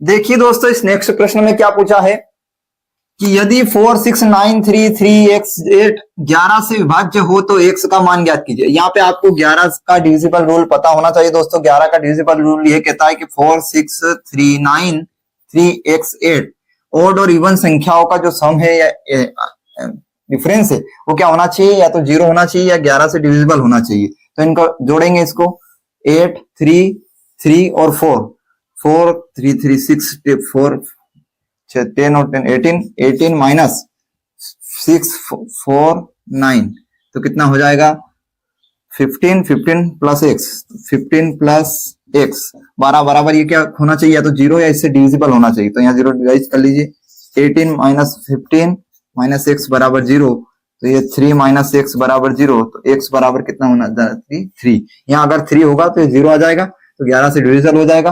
ठीक है, तो आपका आंसर कितना हो जाएगा, एक्स बराबर 3, तो आंसर आ जाएगा आपका 3। इस प्रकार से आप लोगों को सोल्व करना है। जब भी 11 का विभाज्यता जब आ जाए आपके पास प्रश्न में, तो आपको क्या करना है, ओड और इवन संख्याओं को जोड़ के उनको घटा देना है और उनका अंतर क्या हो जाना चाहिए, 0 आ जाना चाहिए, या 11 से विभाज्य होना चाहिए।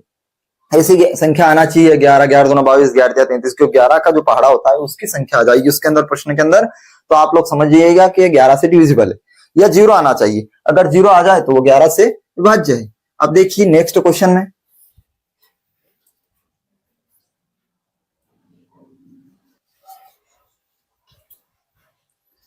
देखिए दोस्तों इस प्रकार के प्रश्न में क्या पूछा है, संख्या 360 के भाजकों की कुल संख्या। जब भी इस प्रश्न में भाजकों की कुल संख्या आप लोगों से पूछा जाए, तो आप जो भी संख्या रहे उसका क्या कर दोगे, एलसीएम निकाल दोगे। एलसीएम निकाल दीजिए, 2 2 8 0 2 9 18 0 2 2 चौकार 2 पंजा की 10 3 से 3 एकम 3 3 पंजे 15 3 पंजे 15 5 एकम 5। तो आप यहाँ क्या हो जाएगा, 2 के 3 फैक्टर 2 की पावर 3 इंटू 3 के 2 3 की पावर 2 और 5 का 1। अब यहाँ पे इसका जो घातांक घात है, पावर है, इसको एक एक बढ़ाते जाना है। 3 का 4, 2 का कितना हो जाएगा 3 और 1 का कितना हो जाएगा 2। इनका गुणा कर देना है, 4 3 12 12 दूना 24। तो भाजकों की कुल संख्या कितनी हो जाएगी, 24 आ जाएगी, 24। इस प्रकार से आप लोगों को निकालना है दोस्तों।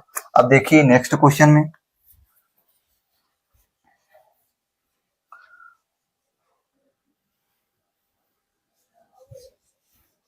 देखिए दोस्तों इस नेक्स्ट प्रश्न में क्या पूछा है आप लोगों को। इसमें यहाँ सरलीकरण की तरह सिंप्लीफिकेशन में से पूछा है, जो रूट के अंदर 0.289 0.00121, इस प्रकार से सोल्व करना है आप लोगों को। देखिए यहाँ पे बिल्कुल सिंपल तरीके से 0.289 अपॉन कितना हो जाएगा 0.00121।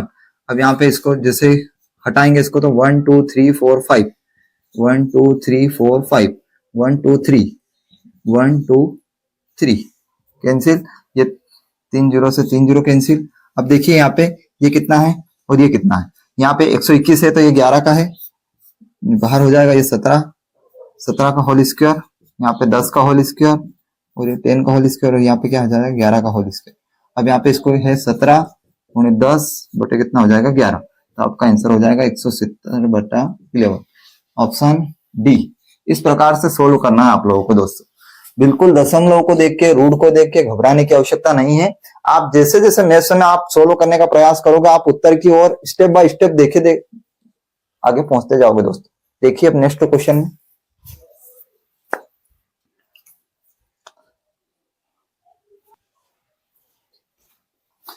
देखिए दोस्तों, इस नेक्स्ट प्रश्न में क्या पूछा है आप लोगों से, यहाँ पूछा है कि संख्या 52 की पावर 97, 43 की पावर 72 में इकाई का अंक ज्ञात कीजिए। तो आपको इनसे कोई मतलब ही नहीं है, मतलब 2 की पावर कितनी हो जाएगी 97 इंटू 3 की पावर 72। जब भी इस प्रकार के प्रश्न आए तो आपको थोड़ा सा क्वेश्चन ये करना है कि इसको 3 या किस में कैलकुलेट हो सकता है। तो 2 97 72 में और 25, हाँ इसमें कैलकुलेट कर लीजिए चेंजेस। 72 529 इंटू 3 की पावर 72।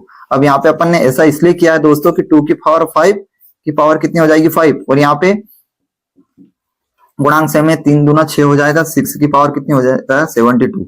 यहाँ पे एक कॉन्सेप्ट याद होना चाहिए, या 1 की पावर या 6 की पावर कितनी भी हो दोस्तों तो क्या आता है 1 की पावर 1 ही आता है। कितनी भी पावर कर दो और 6 की पावर कितनी भी कर दो तो 6 ही आता है। तो यहाँ पे कितना आ जाएगा आपका गुणा में 6 आ जाएगा, 6 की पावर कितनी भी करोगे 6 ही आएगा। अब यहाँ पे देख लीजिए आप लोग, यहाँ पे 2 की पावर 5 तो 2 ही आएगा, फिर 2 की पावर 5 तो कितना आ जाएगा 2 आ जाएगा। अब देखिए दोस्तों 2 की पावर 5 करें 2 इंटू 6, 6 दूना 12, तो यहाँ पे फिर इकाई अंक कितना आ जाएगा 2 आ जाएगा। तो आपका इसका सही आंसर कितना आ जाएगा दोस्तों 2 आ जाएगा। इस प्रकार से आप लोगों को सोल्व करना है, और आपको रूल पता होना चाहिए दोस्तों 2 का 4 का। अब जैसे जैसे मैं प्रश्न करवाते जाऊंगा उसमें आप लोगों को साथ साथ में बताते जाऊंगा आगे, ठीक है। आगे की चर्चा नेक्स्ट वीडियो में करेंगे, तब तक के लिए धन्यवाद, थैंक यू, जय श्री कृष्णा दोस्तों।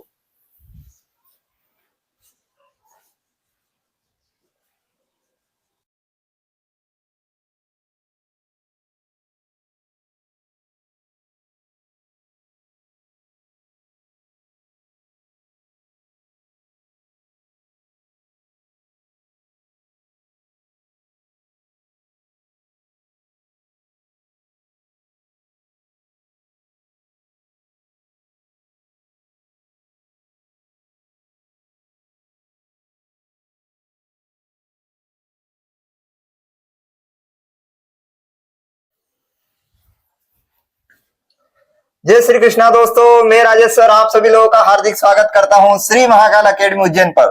दोस्तों हम चर्चा कर रहे थे संख्या पद्धति की नंबर सिस्टम में, हमने उसके कॉन्सेप्ट अवधारणा को पढ़ा, कुछ प्रश्नों को भी सॉल्व किया। अब हम आगे के प्रश्नों को सोल्व करते हैं। देखिए इस प्रश्न में क्या पूछा है, 64 80 के भाजकों की कुल संख्या। तो इस प्रकार के कॉन्सेप्ट में अपन को क्या है एलसीएम निकालना है, एलसीएम निकाल के उसकी पावर को एक एक को बढ़ा के इसके आंसर की ओर पहुंचना है। तो देखिए 64 80 का एलसीएम निकालते हैं 23240 620 2 एकम 2 0 2 पंजा की 10। देखिए 3 से 3 एकम 3 3 तारी 9 3 पंजे 15 3 चौक 12 3 पंजे 15 3 एकम 3 3 पंजे 15 3 पंजे 15 5 एकम 5। आपका एलसीएम क्या आ जाएगा 2 इंटू 2 की पावर कितनी हो जाएगी 1 2 3 4, 2 की पावर 4 इंटू 3 की पावर कितनी हो जाएगी 4, 3 की पावर 4 इंटू 5 की पावर 1। तो अपन को क्या है भाजकों की कुल संख्या निकालने के लिए इनकी पावर को एक एक को बढ़ा देना है। तो 4 से क्या हो जाएगा 5, 4 से क्या हो जाएगा 5 और 1 का कितना हो जाएगा 2। तो 55 की कितना हो जाएगा 25 गुणा 2 तो बराबर कितना हो जाएगा इक्वल टू 50। तो यहाँ भाजकों की कुल संख्या कितनी आ जाएगी 50 आ जाएगी। इस प्रकार से सोल्व करना है। जब भी आपके प्रश्न में आ जाए कि भाजकों की कुल संख्या बताइए तो आपको इस प्रकार से आंसर निकालना है, उनकी पावर को एक एक को बढ़ा देना है एलसीएम निकाल के। अब देखिए नेक्स्ट प्रश्न में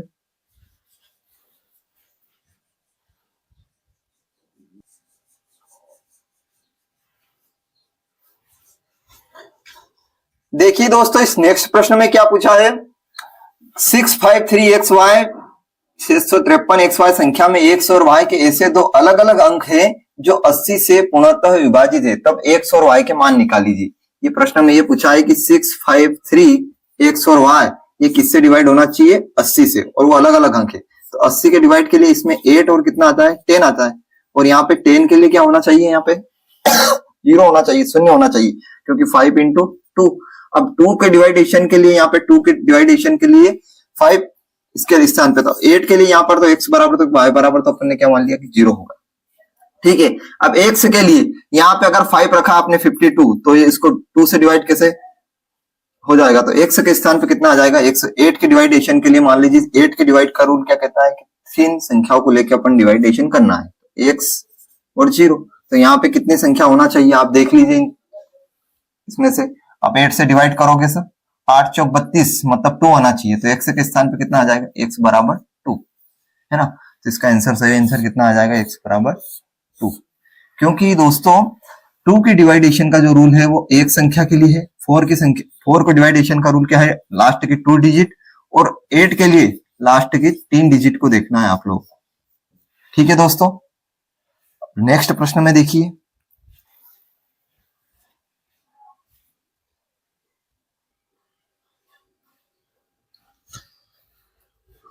देखिए दोस्तों इस नेक्स्ट प्रश्न में क्या पूछा है आप लोगों से, शून्यों की संख्या ज्ञात कीजिए। शून्यों की संख्या ज्ञात कीजिए। शून्यों की संख्या की ये जो डिवाइडेशन गुणा करें अपन मल्टीप्लिकेशन, तो इसमें शून्य कितने आएंगे, शून्यों की संख्या तो 10 की पावर 4 है, तो यहाँ 4 तो फिक्स हो गया कि 4 तो आएगा ही आएंगे। अब और कहां बन सकते हैं, 5 का जब भी अपन 2 में मल्टीप्लिकेशन करते हैं तो 0 आता है, शून्य आता है। तो अब यहाँ पे उसका मिनिमम देखना है, पावर मिनिमम पावर देखना है। तो यहाँ पे 5 है तो 5 की पावर 2। अब इसके अलावा और कहीं 5 दिख रहा है क्या, तो 5 की पावर 7 ही हो जाएगा। अब देखिए यहाँ पे तो 5 इंटू 2 इसको मल्टीप्लिकेशन में तो क्या हो जाएगा, 10 की पावर कितना हो जाएगा, 7।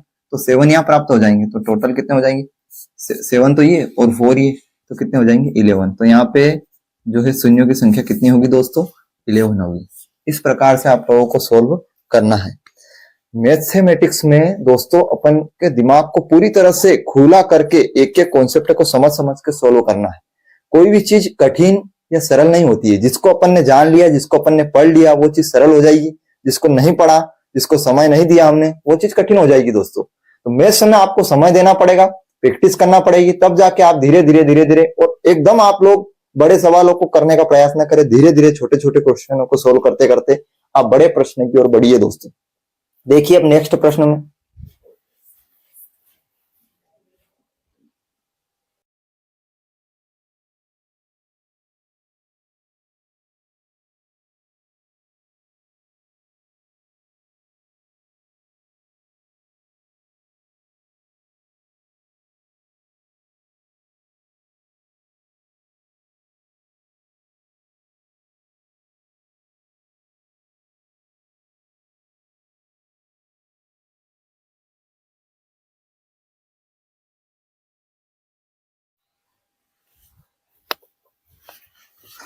जय श्री कृष्णा दोस्तों, मैं राजेश सर आप सभी लोगों का हार्दिक स्वागत करता हूं श्री महाकाल अकेडमी उज्जैन पर। दोस्तों हम चर्चा कर रहे थे संख्या पद्धति की, उसमें हमने कॉन्सेप्ट को समझा, उसके उदाहरण को एक बार हम रिवाइज करते हैं और फिर आगे के प्रश्नों को हम सोल्व करते हैं।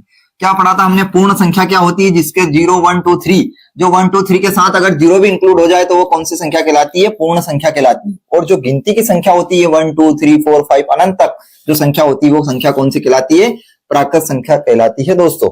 अब विषम संख्या क्या होती है, विषम 1 3 5 7 जो 2 से डिवाइड ना हो वो संख्या क्या कहलाती है, विषम संख्या। और सम संख्या क्या कहलाती है, जो 2 से पूरी तरह विभाजित हो जाए, 2 4 6 8 10 12 इस प्रकार से जो संख्या होती है वो क्या कहलाती है, सम संख्या कहलाती है। भाज्य संख्या क्या कहलाती है, भाज्य संख्या 4 6 8 9 जो स्वयं के अलावा किसी अन्य संख्या से भी, जैसे 4 है तो वह 1 से भी डिवाइड हो जाएगा, 2 से भी हो जाएगा और स्वयं 4 से भी हो जाएगा। तो इस प्रकार से इसके कितने फैक्टर हो गए, 3 फैक्टर हो गए। जैसे 6 है तो ये 2 से भी चला जाएगा, 3 से भी चला जाएगा और ये 6 से भी चला जाएगा। इस प्रकार से अगर जो है तो वो संख्या क्या कहलाती है, भाज्य संख्या। और अभाज्य संख्या क्या होती है, जैसे 2 है तो ये तो या 1 से या स्वयं से, इस दोनों के अलावा अन्य किसी से विभाजित ना हो तो वो संख्या कहलाती है अभाज्य संख्या कहलाती है।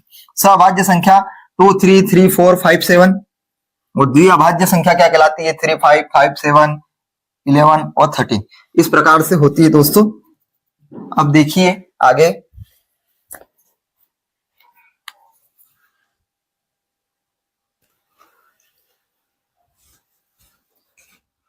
देखिए दोस्तों यहाँ पर हम कुछ फार्मूलों को देखते हैं, इससे किन प्रकार से प्रश्न बनते हैं। जब भी प्रश्न में आपसे पूछा जाए कि प्राकृतिक संख्याओं का योग ज्ञात कीजिए तो आप सीधा फार्मूला याद रखिएगा, n + 1/2, इसको याद ही रख लीजिए दिमाग में सीधे।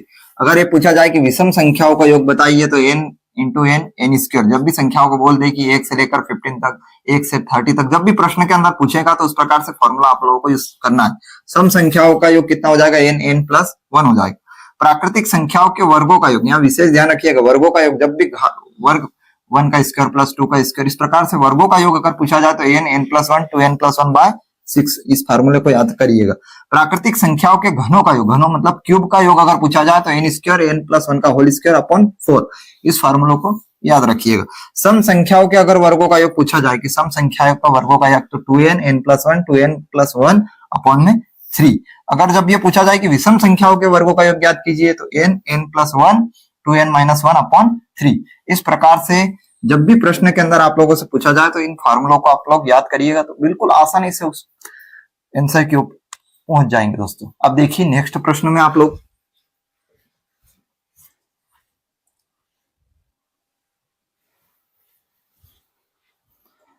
देखिए दोस्तों, इस प्रश्न में आप लोगों से क्या पूछा है कि सबसे छोटी पूर्ण संख्या, अभाज्य संख्या और भाज्य संख्या का योग कितना होगा। तो दोस्तों यहाँ पर आप लोगों को पता होना चाहिए कि पूर्ण संख्या क्या होती है, सबसे छोटी पूर्ण संख्या होती है 0। भाज्य अभाज्य संख्या क्या होती है, अभाज्य संख्या होती है 2। भाज्य संख्या कितनी होती है, सबसे छोटी 4। तो इनका योग पूछा है तो इनका योग जोड़ दीजिए आप लोग दोस्तों। 4 और 2 कितने हो जाएंगे, 6। तो आपको जो है सबसे छोटी पूर्ण संख्या, अभाज्य संख्या, भाज्य संख्या का योग कितना हो जाएगा, 6 हो जाएगा। दोस्तों इस प्रकार से आप लोगों को सोल्व करना है, परंतु ये आप लोगों को पता होना चाहिए पूर्ण संख्या क्या होती है। प्राकृत संख्या 1 से स्टार्ट होती है, पूर्ण संख्या 0 से प्रारंभ होती है, अभाज्य संख्या जो होती है वो 2 होती है, मैंने बताया था, और भाज्य संख्या क्या होती है, 4 होती है। तो इस प्रकार से आप लोगों को सोल्व करना है। अब देखिए नेक्स्ट क्वेश्चन में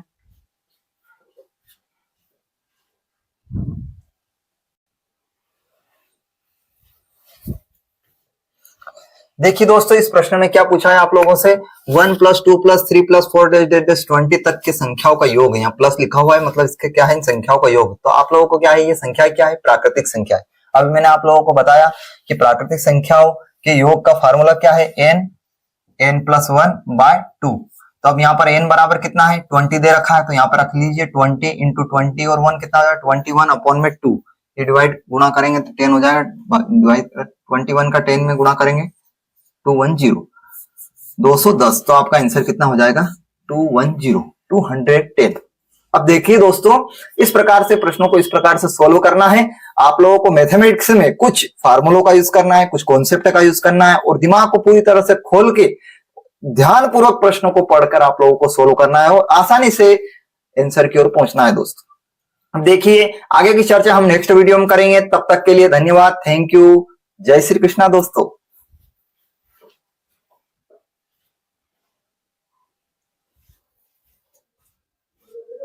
जय श्री कृष्णा दोस्तों, मैं राजेश सर आप सभी लोगों का हार्दिक स्वागत करता हूं श्री महाकाल अकेडमी उज्जैन पर। दोस्तों हम चर्चा कर रहे थे संख्या पद्धति की, नंबर सिस्टम की, जिसमें हमने कुछ प्रश्नों को सोल्व किया था, उसके कॉन्सेप्ट को भी समझा था। उसी कड़ी को हम आगे बढ़ाते हैं और अगले प्रश्नों को देखते हैं। देखिए इस प्रश्न में क्या पूछा है कि निम्नलिखित में से सबसे बड़ा कौन सा भिन्न है। भिन्न से मतलब है कि अंश बटा हर में इन संख्याओं में कौन सी संख्या बड़ी है। तो अब अपन इसका लगाने का तरीका यह है कि जो हर है, अंश बटा हर है, उसका अपन एलसीएम निकाल लेते हैं। 4 6 3 5, तो 2 3 3 5, 2 1 3 3 5, 3 1 1 1 5 और 5 1 1 1 1। तो एलसीएम कितना आएगा दोस्तों, एलसीएम आ जाएगा 60। अब आप लोग इसको देख के यहाँ 60 कर लीजिए तो कितना आ जाएगा, ये इसको सोल्व करोगे तो आंसर 60 हो जाएगा। 45 बटा 45 बाय 60, यहाँ 60 करोगे तो 40, यहाँ पे आएगा कितना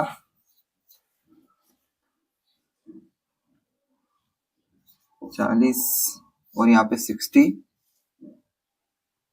36। तो इसमें देखिए इन तीनों में से हर अंश किसका बड़ा हुआ है, यहाँ 45 बटा 60, यहाँ 40 बटा 60, यहाँ 40 बटा 60 और यहाँ पे कितना आ जाएगा 36 बटा 60। तो इसमें से ये बड़ा है तो सबसे बड़ा भिन्न कौन सा हो जाएगा, 3 बटा 4 होगा दोस्तों। इस प्रकार से आप लोगों को सोल्व करना है। जब भी अंश बटा हर में p बाय q के रूप में दे दे और पूछे आपसे कि इसमें सबसे बड़ा भिन्न कौन सा है, तो आपके लोग क्या करिए, हर को समान कर लीजिए, एलसीएम निकाल के हर को समान कर लोगे और इसका अंश बड़ा होगा, अंश बटा हर में अंश बड़ा होगा, वही सबसे बड़ा भिन्न होगा। और जिसका अंश छोटा होगा, तो वो अगर प्रश्न में पूछा जाए कि छोटा कौन सा भिन्न है, तो जिसका अंश छोटा होगा वही छोटा होगा दोस्तों। अब देखिए नेक्स्ट क्वेश्चन में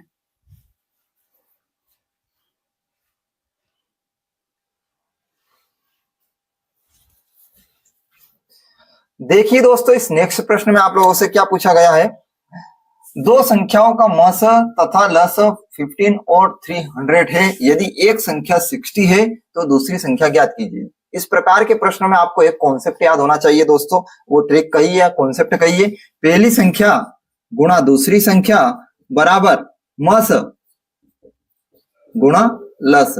मतलब आप लोग क्या करिए, पहली संख्या का दूसरी संख्या में गुणा कर दीजिए और महत्तम समावर्तक और लघुत्तम समावर्तक इन दोनों का मल्टीप्लिकेशन कर दीजिए, दोनों क्या है इसके इक्वल होते हैं। तो ये कॉन्सेप्ट अपने दिमाग में याद कर लीजिए, हमेशा इस पे बेस्ड एक प्रश्न आता ही आता है हर कंपटीशन एग्जाम में।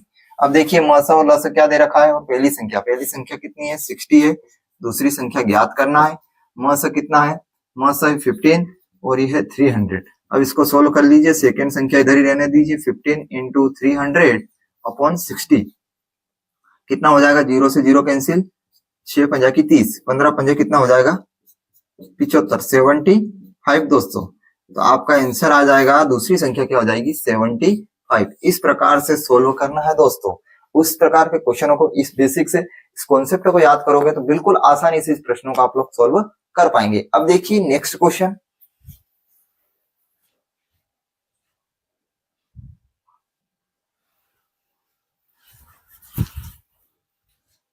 देखिए दोस्तों इस प्रश्न में क्या पूछा है, दो संख्याओं का लस मतलब लघुत्तम समावर्तक 84 मस 21 है। यदि संख्याओं का अनुपात 1:4 में हो तो संख्या ज्ञात कीजिए। इस प्रकार के कॉन्सेप्ट प्रश्नों को आप ऑप्शन के द्वारा भी सोल्व कर सकते हो, और मैंने आपको जो कॉन्सेप्ट बताया है पहली संख्या गुणा दूसरी संख्या बराबर लस गुणा मस, इस कॉन्सेप्ट से भी सोल्व कर सकते हो, एचसीएफ गुणा एलसीएम। परंतु अब डायरेक्ट ऑप्शन के द्वारा आप कैसे सोल्व कर सकते हैं, तो आप देखिए संख्याओं का अनुपात कितना है 1:4 है, तो इसमें देखिए कि 1:4 किस में बन रहा है, तो 21 चौक 84, तो आपका सही आंसर क्या आ जाएगा दोस्तों, यही आ जाएगा। आप और किसी के अंदर भी किसी का मल्टीप्लिकेशन 4 में डिविजन नहीं हो रहा है, गुणा नहीं हो रहा है। देखिए आप 85, 22, 84, 22, 85, मतलब इस प्रकार से गुणा नहीं हो रहा है, यहाँ डायरेक्ट हो रहा है। अब देखिए इस कॉन्सेप्ट में कैसे करेंगे, तो अपन मान लीजिए पहली संख्या क्या है अनुपात में है तो x मान लीजिए, और दूसरी संख्या कितना हो जाएगा 4x हो जाएगा, 1:4 में है। अब देखिए पहली संख्या गुणा दूसरी संख्या, और लस कितना है 84 गुणा 21। अब देखिए यहां से इसको काट दीजिए, एक्स स्क्वायर ये कितना हो जाएगा 4 से इसको डिवाइड करेंगे तो 121 इंटू 21, तो x बराबर कितना हो जाएगा 21। अब x का मान कहां पे रख दीजिए यहाँ पे, तो पहली संख्या 21 और 21 चौक 84, तो आपका आंसर कितना आ जाएगा 21 और 84। इस प्रकार से आप लोगों को सोल्व करना है दोस्तों। अब देखिए नेक्स्ट क्वेश्चन में,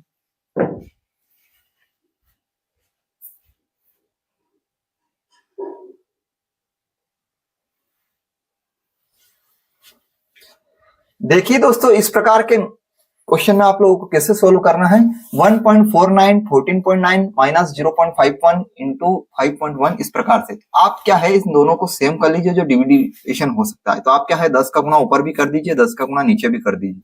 अब देखिए यहाँ पे क्या करना है, 1.49 इंटू 14.9 माइनस 0.51 इंटू 5.1। अब इस इधर नीचे देख लीजिए, यहाँ क्या है 14.9 माइनस 5.1।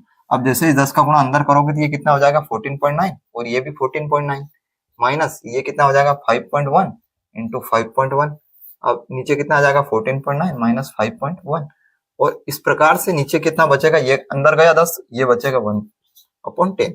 अब ये दोनों एक जैसे हो गए दोस्तों, तो यहाँ पे देखिए 4.9 का होल स्क्वायर हो जाएगा, यहाँ क्या 5.1 का, सॉरी 5.1, 14.9 माइनस 5.1। अब देखिए यहाँ पे 1/10 चल ही रहा है साथ में। अब ये क्या हो जाएगा ए स्क्वायर माइनस बी स्क्वायर, मतलब 14.9 एक बार माइनस में लिखिए और एक बार क्या लिख दीजिए प्लस में लिख दीजिए, प्लस 5.1 अपॉन कितना हो जाएगा 14.9 माइनस 5.1, और ये इससे क्या हो जाएगा डिवाइडेशन हो जाएगा, अपॉन में 1/10 चल ही रहा है साथ में दोस्तों। ये कितना हो जाएगा 9 10 14 15, मतलब ये 20 हो जाएगा दोस्तों, 20/10 ये कैंसिल, तो आपका आंसर कितना आ जाएगा 2। इस प्रकार से आप लोगों को सोल्व करना है दोस्तों, आपका सही आंसर कितना आ जाएगा 2 आ जाएगा दोस्तों, है ना। इस प्रकार से सोल्व करना है। अब देखिए नेक्स्ट क्वेश्चन दोस्तों,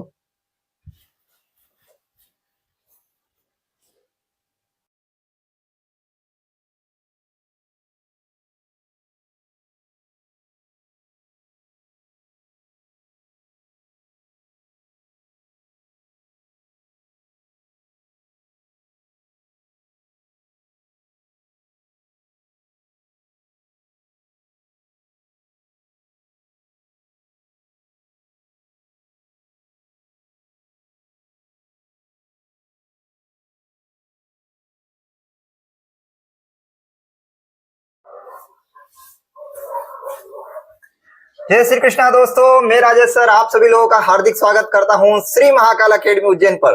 दोस्तों हम चर्चा कर रहे थे नंबर सिस्टम संख्या पद्धति की, जिसके अंदर हमने उसके कॉन्सेप्ट अवधारणा को पढ़ा, उसके बाद एमसीक्यू को लगाया।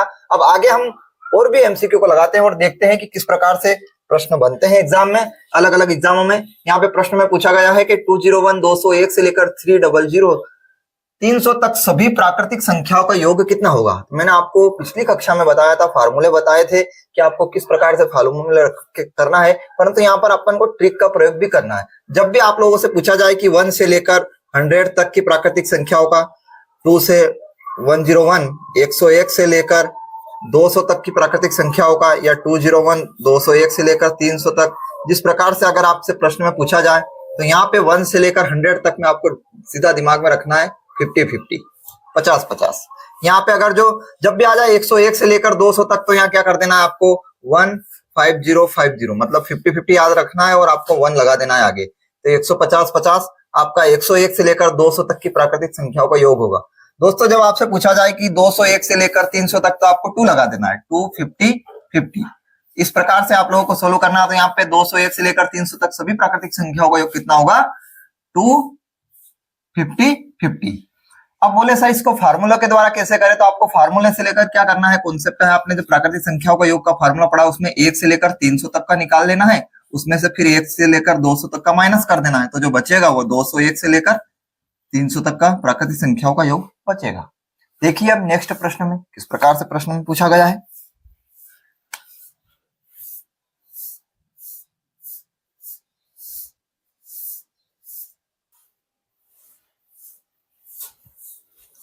देखिए दोस्तों इस नेक्स्ट प्रश्न में क्या पूछा है आप लोगों से, यहाँ पूछा है कि प्रथम 15 प्राकृतिक संख्याओं के वर्गों का योग। ध्यान से पढ़िएगा प्रश्न। मैथमेटिक्स में दोस्तों प्रश्नों को सबसे पहले सोल्व करने से पहले उसको ध्यानपूर्वक पढ़ना है। आप लोग विशेष ध्यान रखिए कि मैथ्स से 3 कॉन्सेप्ट पे चलता है। आपको कॉन्सेप्ट याद होना चाहिए मैथ्स का, या अगर प्रश्न अगर फार्मूला से हो रहा होगा, या फिर तीसरा है ट्रिक। और ये तीनों ही दोनों ही बाद वाले जो भाग है ये कॉन्सेप्ट से ही मिलकर बनते हैं। मेन अवधारणा ही अगर आप लोगों को सही तरह से मैथमेटिक्स की पता है तो आप आंसर तक आसानी से पहुंच सकेंगे। अब यहाँ पे आप लोगों को फार्मूला का यूज करना है। प्रथम प्राकृतिक संख्याओं का वर्गों का योग क्या है, n+1 और 2n+1/6, ये वर्गों के योग का फार्मूला है। तो यहाँ पर n कितना है, 15 है, 15 इंटू 15/1 कितना, 16 हो गया, 15 दूना 30 और 1 31 बटा कितना हो जाएगा 6। या काट दीजिए इसको,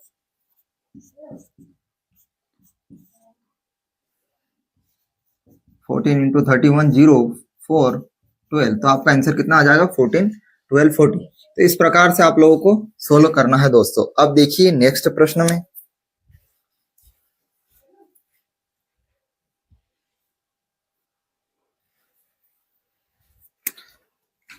देखिए दोस्तों इस नेक्स्ट प्रश्न में क्या पूछा है आप लोगों से। यहाँ प्रश्न में पूछा है कि संख्या 1 2 5 6 8 में 5 के अंकित मान, जातीय मान और वास्तविक मान। दोस्तों अंकित मान का अर्थ भी वही होता है जो जातीय मान का होता है, और वही अर्थ होता है वास्तविक मान का। मतलब तीनों एक ही के आंसर एक ही है, मतलब अंकित मान भी एक चीज है और वास्तविक मान का अर्थ भी वही होता है और वास्तविक मान का अर्थ भी होता है। तो यहाँ तीनों में 5 के क्या है, तो 5 क्या है, इसका आंसर 5 ही आएगा। मतलब 5 आंसर का है, अंकित मान भी 5 होगा, जातीय मान भी 5 होगा और वास्तविक मान भी क्या है 5 ही आएगा। तो उनका योग बताना है। तो तीनों का 5 + 5 + 5, ये तीनों का योग कितना हो जाएगा 15। यहाँ पर योग पूछा है दोस्तों। अगर स्थानीय मान पूछता तो उसकी बात अलग होती दोस्तों। यहाँ पे पूछा है अंकित मान, जातीय मान और वास्तविक मान। तो तीनों का आंसर क्या है, 5 और 5 5 5 को जोड़ेंगे तो क्या आ जाएगा 15। तो इस प्रश्न का जो आंसर आएगा वो क्या आ जाएगा 15 हो जाएगा दोस्तों। इस प्रकार से आप लोगों को लॉजिक, कॉन्सेप्ट, फार्मूला और ट्रिक के द्वारा आप लोगों को प्रश्नों को सोल्व करना है। अब देखिए नेक्स्ट प्रश्न में दोस्तों,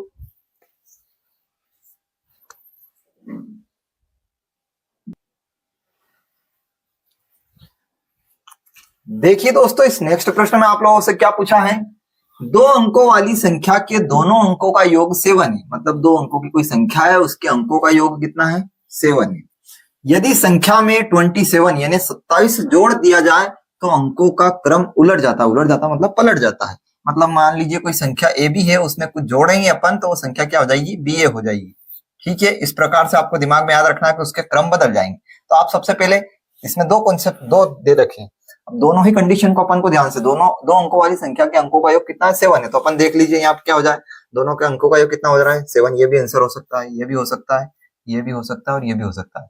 अब दूसरी कंडीशन क्या बोला उसने, यदि संख्या में 27 जोड़ दिया जाए, तो अपन इस संख्या में 27 जोड़ के देखते हैं क्या क्रम बदल रहा है क्या। तो अपन देखिए 25 में क्या है 27 जोड़ रहे हैं, 2 2 2 4 और 5 यहीं पे हो गया, मतलब 25 का कितना हो गया 52। अब और किसी को चेक करने की जरूरत ही नहीं है, तो ये आंसर नहीं होगा, ये भी नहीं होगा और ये भी नहीं होगा।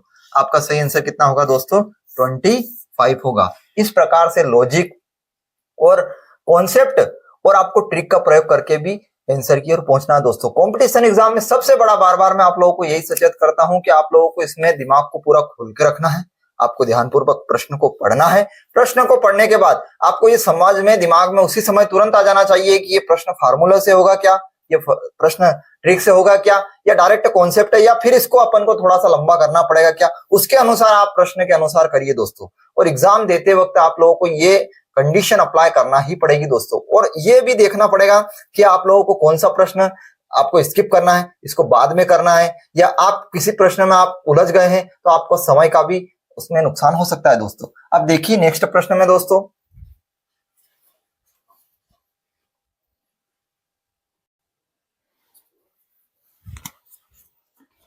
देखिए दोस्तों इस नेक्स्ट प्रश्न में आप लोगों से क्या पूछा है, दो सम संख्याओं और दो विषम संख्याओं का योगफल क्या होता है। अब इसमें आपसे कॉन्सेप्ट पूछा है, क्या पूछा है, क्या सदैव सम होता है क्या, सदैव विषम होता है क्या, या न तो सम होता है न ही विषम, या कभी सम और कभी विषम। तो दोस्तों आप लोगों को ये तो पता ही होना चाहिए कि अपन कभी भी सम संख्याओं का योग करें तो कितना होता है 6, या 1 + 3 या कितना हो जाएगा 4। हमेशा मतलब जो है 3 + 5 कितना हो जाएगा 8। कभी भी दो सम संख्याओं या दो विषम संख्याओं का योगफल अगर करते हैं तो हमेशा कितना आता है, सदैव सम ही प्राप्त होता है दोस्तों। इसको दिमाग में सेव करके रख लीजिए आप लोग। दो सम संख्याओं या दो विषम संख्याओं का योगफल हमेशा क्या होता है, सदैव सम होता है दोस्तों। अब देखिए नेक्स्ट प्रश्न में,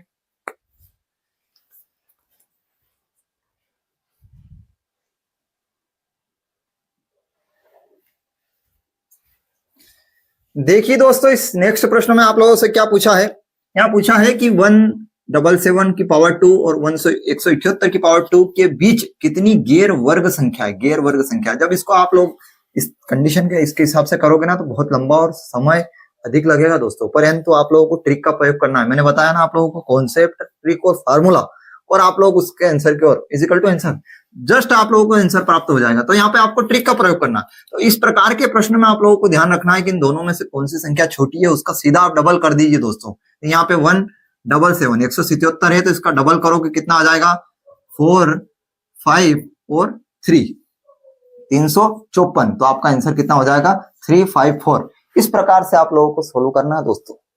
दिमाग को मैथमेटिक्स में जितना खुला रखोगे उतनी आप आसानी से आंसर की ओर पहुंचोगे दोस्तों। अब देखिए नेक्स्ट प्रश्न में,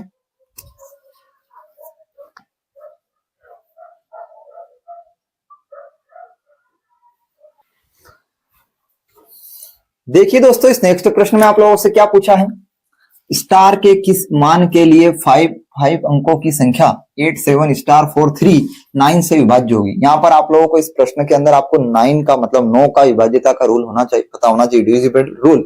अब 9 का विभाज्यता का रूल क्या कहता है, 8 7 4 स्टार 4 3, मतलब ये संख्या क्या है 9 से डिवाइड होना चाहिए। अब दोस्तों यहाँ पे विभाज्यता के रूल के अनुसार तो अपन क्या है, इसका कॉन्सेप्ट अपन ने पढ़ा कि जो संख्याओं का योग अगर 9 हो रहा है तो उसको काटते जाइए। तो आप देखिए यहाँ कितना हो रहा है, ये 9 से कितना हो जाएगा, 9 के पहाड़े में जो जो संख्या आती जा रही है उसको काटते जाएंगे तो ये क्या हो जाएगा 18 हो जाएगा, है ना। 8 7 और 3 तो ये कट गया स्टार। अब इसमें स्टार में अपन क्या जोड़े, क्या आपको 9 से कट जाए, तो आप लोग यहाँ को पता होना चाहिए, यहाँ पे 5 होना चाहिए। तो 5 और 4 कितना हो जाएगा 9, तो संख्या कितना हो जाएगी 9 हो जाएगी, 9 से डिविजिबल हो जाएगी। 5 और 4 तो ये कितना हो जाएगा 5 और 4 कितना हो जाएंगे 9। अब ऐसा क्यों होता है दोस्तों, इस प्रकार के प्रश्न में ऐसा इसलिए होता है क्योंकि 9 का पहाड़ा आप लोगों ने पढ़ा होगा, 9 9 दूनी 18 9 तिया 27, ऐसे इसको पढ़ते जाओगे। ये एकमात्र ऐसा पहाड़ा है कि इनकी संख्याओं का योग जो है हमेशा 9 ही होगा। 1 और 8 कितना हो जाएगा 9, 2 और 7 कितना हो जाएगा 9, और आगे भी आप करते जाओगे, आप करके देख लेना, पूरे इनके अंकों का योग हमेशा 9 ही होता है। तो इसलिए अपन इसमें क्या डिविजिबल रूल में क्या है, 9 की संख्या यहाँ क्या है 7 और 7 14 15 16 17 18, इसको 18 कर दिया, काट दिया 9 से। फिर 4 के अंदर क्या जोड़े कि 9 से कट जाए, तो 5 के अंदर 4 के अंदर 5 जोड़ेंगे तो 9 से डिविजिबल हो जाएगा। तो इसलिए आपका आंसर सही क्या हो जाएगा, स्टार के स्थान पे क्या हो जाएगा 5 होगा दोस्तों। अब देखिए नेक्स्ट प्रश्न में दोस्तों,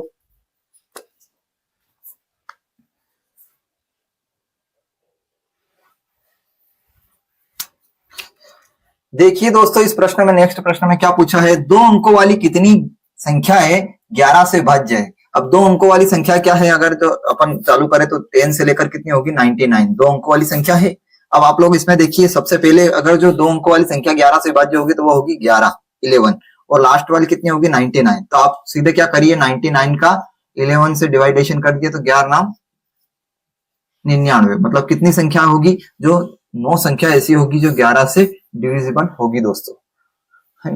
इस प्रकार से आप लोगों को कॉन्सेप्ट है और प्रश्नों को सोल्व करना है। आगे की चर्चा हम नेक्स्ट वीडियो में करेंगे, तब तक के लिए धन्यवाद, थैंक यू, जय श्री कृष्णा दोस्तों।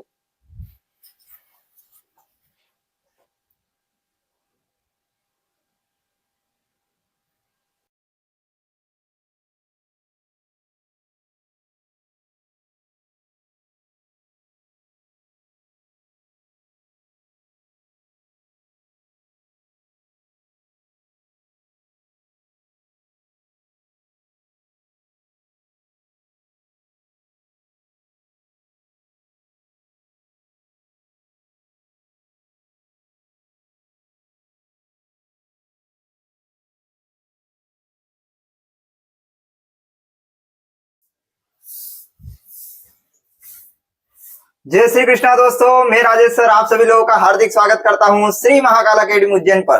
दोस्तों हम चर्चा कर रहे थे संख्या पद्धति की, नंबर सिस्टम की, जिसके अंतर्गत हमने उसके कॉन्सेप्ट को समझा और कुछ प्रश्नों को भी सोल्व किया था। अब हम आगे के प्रश्नों को स्टेप बाय स्टेप सोल्व करते हैं। तो देखिए इस नेक्स्ट प्रश्न में क्या पूछा है आप लोगों से, यहाँ पे पूछा है कि 41 की पावर 43 प्लस 43 की पावर 43 किससे विभाज्य है। तो जब भी इस प्रश्न को आप करें तो कॉन्सेप्ट को याद करिए दोस्तों, जब भी आप a की पावर n प्लस बी की पावर एन और एन बराबर क्या हो विषम हो तो आपको क्या करना है, a प्लस बी डायरेक्ट आपको इसको जोड़ देना है तो आपका वही आंसर हो जाएगा। यहाँ पर क्या दे रखा है 41 प्लस 43, तो क्या आ जाएगा 1 3 4 4 4 कितना हो जाएगा 8, तो आपका आंसर कितना आ जाएगा 84। ये ऐसे कैसे होता है कॉन्सेप्ट, जैसे देखिए a प्लस बी की पावर 1 हो तो आपको क्या मिलता है a प्लस बी, जब a की पावर 3 हो b की पावर 3 हो तो इसका क्या होता है, डायरेक्ट आपने फार्मूला पढ़ा होगा a plus B A square minus A B plus B square. तो यहाँ पर ए प्लस बी जब भी विषम घात होगी इसकी, जब भी इसकी घात विषम होगी तो वो a प्लस बी के रूप में आएगा ही सही दोस्तों। देखिए अब नेक्स्ट प्रश्न में किस प्रकार से पूछा गया है प्रश्न आप लोगों से।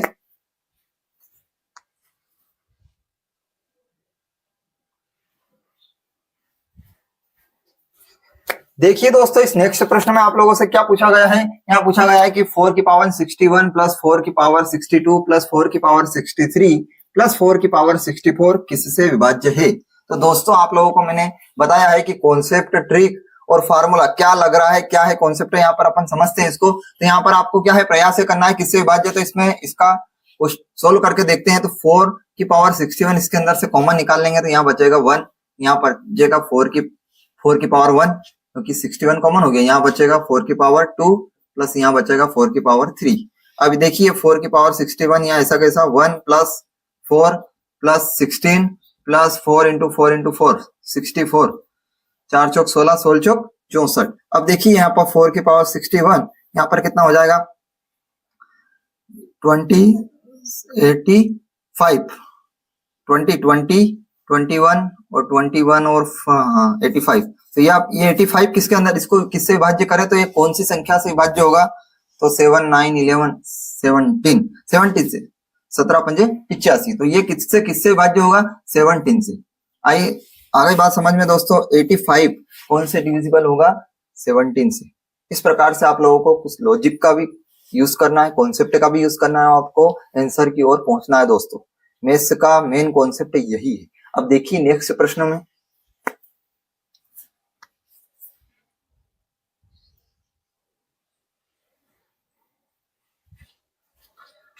देखिए दोस्तों, इस नेक्स्ट प्रश्न में आप लोगों से क्या पूछा गया है, यहाँ पूछा है 8 की पावर 2k प्लस 5 की पावर 2k का कौन सा एक गुणनखंड है जहाँ k विषम संख्या है।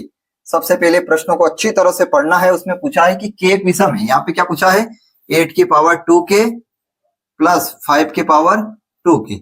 k क्या है, विषम है, तो k विषम क्या हो सकता है, 1 3 5। तो अपन सबसे छोटा सोल्व करने में जो आसानी रहे वो रख के देख लेते हैं। तो 8 की पावर 2 का 1 में इंटू करेंगे 2 1 प्लस 5 का 5 में 2 का इंटू 1 में करेंगे तो 8 की पावर 2 प्लस 5 की पावर 2। तो कैसे सोल्व हो जाएगा, 8 की पावर 2 64 प्लस 25 5 4 9 6 2 8 89। तो यहाँ पर जहां कौन सा गुणनखंड होगा, 89 होगा दोस्तों। इस प्रकार से आप लोगों को सोल्व करना है दोस्तों। अब देखिए नेक्स्ट प्रश्न में क्या पूछा है आप लोगों से।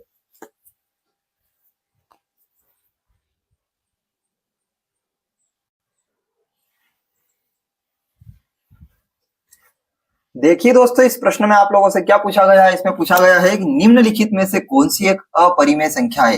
अब मैंने आप लोगों को बताया था कि परिमेय संख्या क्या होती है, अपरिमेय संख्या क्या होती है। जिसको अपन p बाय क्यू के रूप में लिख सकते हैं, p अपॉन क्यू के रूप में लिख सकते हैं, उसको क्या कहेंगे, परिमेय संख्या। और जिसको अपन अगर p अपॉन क्यू के रूप में नहीं लिख सकते, वो होती है अपरिमेय संख्या।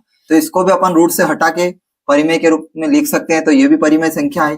ये भी p अपॉन क्यू के रूप में है। ये भी क्या है, 0.4545 है, तो ये भी परिमेय संख्या है। परंतु ये अपरिमेय संख्या दोस्तों, ये परिमेय संख्या नहीं है, क्योंकि ये जो रिपीटिंग ये भी हो रहा है, ये भी हो रहा है, परंतु यहाँ पे क्या है, सिस्टमेटिक तरीके से हो रहा है, 0.454545 इस प्रकार से हो रहा है। तो इसको अपन चेंज करके लिख सकते हैं p अपॉन क्यू के रूप में। परंतु 0.121122 ये क्या है, उबड़ खाबड़ तरीके से हो रहा है, सिस्टमेटिक तरीके से नहीं हो रहा है दोस्तों। तो आपका क्या है, आंसर क्या हो जाएगा, अपरिमेय संख्या कौन सी होगी, ये होगी दोस्तों। इस प्रकार से आप लोगों को लॉजिक के साथ प्रश्नों को सोल्व करना है दोस्तों। अब देखिए नेक्स्ट प्रश्न में,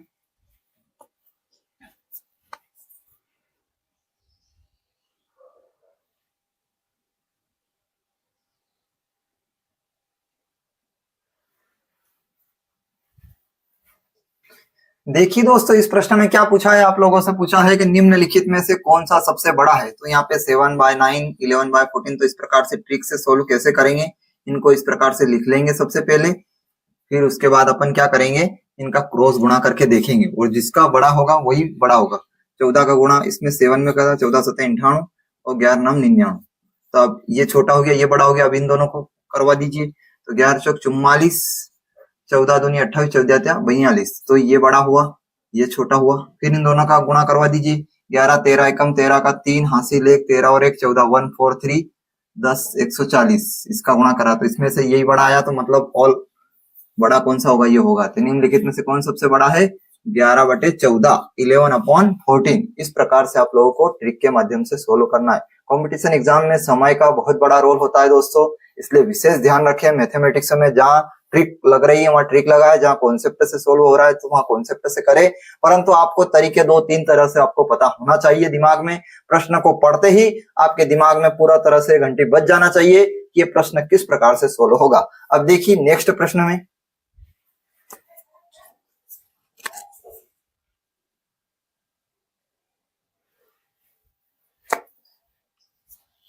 देखिए दोस्तों, इस नेक्स्ट प्रश्न में क्या पूछा है आप लोगों से, संख्या 58129745 581297 किससे विभाज्य है। तो यहाँ पर अपन को इससे भाग दे के देखने की बजाय अपन को इसके कॉन्सेप्ट को समझना है कि 9 का डिविजिबल रूल क्या कहता है। 9 का डिविजिबल ये कहता है कि संख्याओं को जोड़ के उसका योग जो है उसे 9 से डिवाइड होना चाहिए, तो वो संख्या 9 से डिवाइड होगी। या फिर आप 9 को हटाते जाइए, 9 को हटाते जाइए मतलब योग करते जाइए। देखिए 8 और 1 9 हो गया, 9 भी कैंसिल, 7 और 2 9 हो गया, 5 4 9 हो गया, 9 हटा, 8 1 9 9 भी कैंसिल, 7 9 7 2 9 5 और 4 भी 9। तो ये संख्या किससे है, पूरी तरह से खत्म हो गई, तो 9 से ही क्या है, डिविजिबल होगी दोस्तों।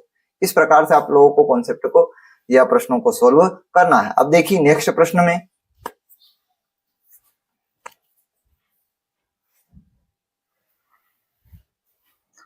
देखिए दोस्तों, इस नेक्स्ट प्रश्न में आप लोगों से क्या पूछा है, यहाँ पे पूछा है कि जब किसी संख्या को 18 से 18 से भाग दिया जाता है तो शेषफल 4 प्राप्त होता है। यदि भाजक और भागफल का योग 30 है तो संख्या क्या है। आप लोगों को इसका भी कॉन्सेप्ट पता होना चाहिए। क्या होता है कॉन्सेप्ट, भाज्य बराबर भाजक गुणित भागफल प्लस क्या होता है, शेषफल। अब देखिए यहाँ पे ये भाज्य क्या होता है, आप लोगों को भाग दे के देखा होगा, ये भाज्य, भाजक गुणित यहाँ पे क्या होता है भागफल, और जब इसको सोल्व करते हैं तो यहाँ पे क्या आ जाता है, जो भी बचता है वो शेषफल होता है। तो आप लोगों को इस कॉन्सेप्ट को याद रखिएगा। अब यहाँ पे क्या कहा है कि जब किसी संख्या को किससे 18 से 18 से भाग दिया जाता है तो शेषफल 4 प्राप्त होता है। इससे भाग किससे देंगे, यहाँ पे 18 से भाग दिया जाता है तो शेषफल, यदि भाजक और भागफल का, अब यहाँ पे क्या है, ये इसका भाज्य बराबर क्या हो जाएगा, ये इसको x मान लीजिए, यहाँ पर x, यहाँ पे कितना दे रखा है भाजक, भागफल कितना है, यदि भाजक और भागफल का योग, आप लोग को भाजक और भागफल का योग दे रखा है, भाजक प्लस भागफल का योग कितना दे रखा है 30 दे रखा है। तो भाजक कितना दे रखा है 18, भागफल को x मान लीजिए या y मान लीजिए, तो यहाँ पे कितना हो जाएगा 30, y बराबर 30 माइनस 18, तो y बराबर कितना हो जाएगा 30 माइनस 18 12।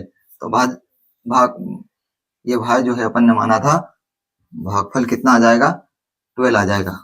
यहाँ पे देखिए अब आपके पास भाजक आ गया, भागफल आ गया और शेषफल आ गया, तो आप इस फॉर्मूले के अंदर मान रख दीजिए। भाज्य बराबर कितना हो जाएगा, भाज्य बराबर x बराबर अपन ने माना था भाजक कितना है 18 प्लस भागफल कितना है 12 प्लस शेषफल कितना है 4। तो इसको सोल्व कर लीजिए, 18 दूना 36, 18 18 और 3 कितना हो गए 21 प्लस 4, तो कितना हो जाएगा x बराबर 220, 216 और 4 कितना हो जाएगा 220। तो आपका आंसर कितना आ जाएगा 220। इस प्रकार से आप लोगों को सोल्व करना है। तो आपको कॉन्सेप्ट में क्या रखना है दिमाग में, भाज्य बराबर भाजक गुणित भागफल प्लस शेषफल, इस कॉन्सेप्ट को याद करना है। इस प्रश्न में किसी भी प्रकार के घुमा के आप लोगों से पूछ सकता है। अब अभी इसमें आपको क्या दे दिया, भाज्य दे दिया, कभी भागफल दे देगा, या भाजक दे दिया, भागफल दे दिया, एक चीज देगा दो चीज पूछ लेगा, दो चीज देगा एक चीज पूछ लेगा। आप लोगों को मानकर और कॉन्सेप्ट करके उसको सोल्व करना है और आपको जल्दी से जल्दी आंसर की ओर पहुंचना है। अब देखिए नेक्स्ट प्रश्न में,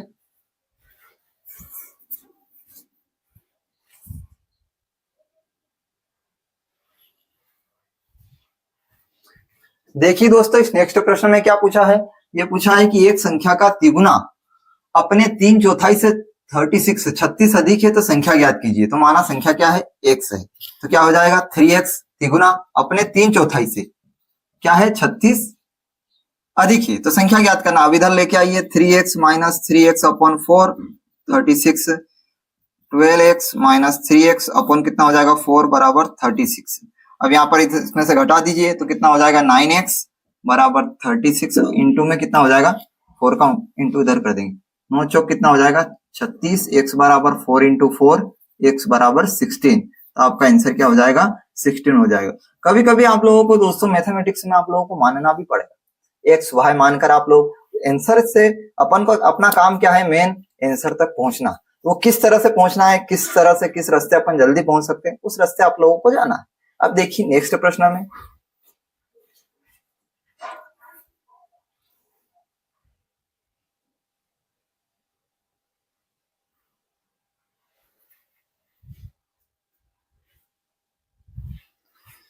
देखिए दोस्तों इस नेक्स्ट प्रश्न में क्या पूछा है आप लोगों से, यहाँ पूछा है कि यदि a की पावर 5 की पावर 4 4 4 और b बराबर 4 की पावर 6 6 6 है तो a प्लस b का इकाई अंक क्या होगा। अब लोगों को एक कॉन्सेप्ट पता होना चाहिए कि 0 1 5 और 6 ये 4 संख्या ऐसी है, इनकी पावर कितनी भी करो आप लोगों को यही संख्या मिलेगी। 0 की पावर आप कितनी भी करो 1 2 3 तो आप लोगों को 0 ही प्राप्त होगा, और 1 की पावर भी आप 1000 भी कर दोगे आप तो आपको क्या प्राप्त होगा 1 ही होगा। 5 की पावर भी कितनी कर दोगे तो 1 ही प्राप्त होगा, 2 3 मतलब वही संख्या प्राप्त होगी। 1 की पावर 1 करोगे, 5 की पावर वही करोगे तो 5 आएगा, और 6 की पावर भी आप कितनी ही कर दो तो भी आप लोगों को क्या होगा, इसका इकाई अंक क्या प्राप्त होगा 6 ही होगा।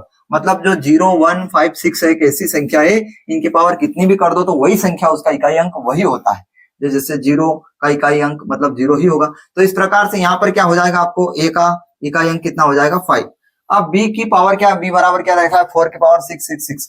तो b का 4 का कॉन्सेप्ट क्या होता है, 4 की पावर अगर 1 करते हैं तो 4 होता है, 4 की पावर 2 करते हैं तो 16 होता है, 4 की पावर 3 करते हैं तो 4 चौक 16, 16 चौक 64, मतलब इकाई अंक कितना होगा 4 6 4। मतलब अपन को एक चीज समझ में आई कि अगर अपन यहाँ पर विषम संख्या लेते हैं, ऑड लेते हैं तो आप लोगों को क्या प्राप्त होता है इकाई अंक 4, और अगर इवन लेते हैं मतलब सम लेते हैं अगर तो यहाँ पर क्या प्राप्त होगा 6 होगा। देखिए आप यहाँ पे 4 ये ऑड है, यहाँ पे भी ओड है, विषम है, तो आप लोगों को क्या 4, और अगर सम संख्या है तो आप लोगों को जो है इकाई अंक क्या होगा 6 होगा। तो यहाँ पर b के स्थान पर इकाई अंक कितना हो जाएगा 6 है, और a प्लस b का इकाई अंक पूछा है तो 5 और 6 से कितना हो जाएगा 11, तो इकाई अंक कितना हो जाएगा 1। तो आपका आंसर हो जाएगा बी ऑप्शन होगा और 1 होगा। इस प्रकार से आप लोगों को सोल्व करना है दोस्तों। कभी कभी क्या करना है, कॉन्सेप्ट का ही दिमाग लगाना है और अपन को आंसर की ओर पहुंचना है दोस्तों। अब देखिए नेक्स्ट प्रश्न में,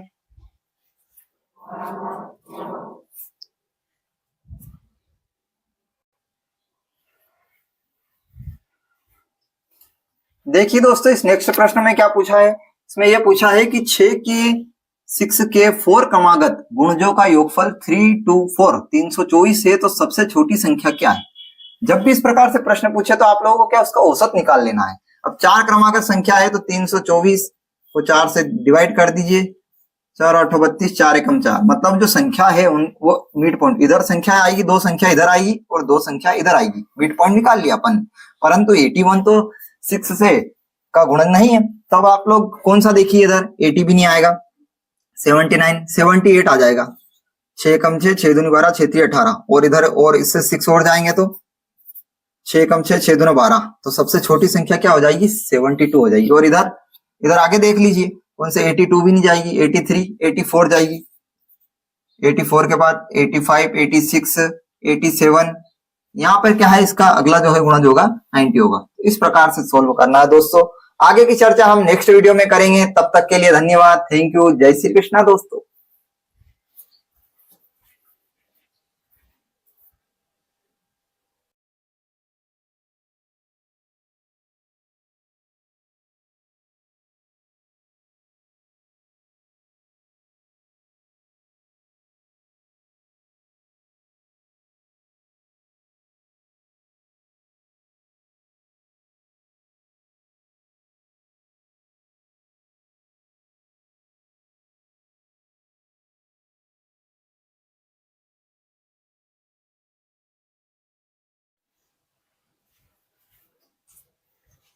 जय श्री कृष्णा दोस्तों, मैं राजेश सर आप सभी लोगों का हार्दिक स्वागत करता हूं श्री महाकाल अकेडमी उज्जैन पर।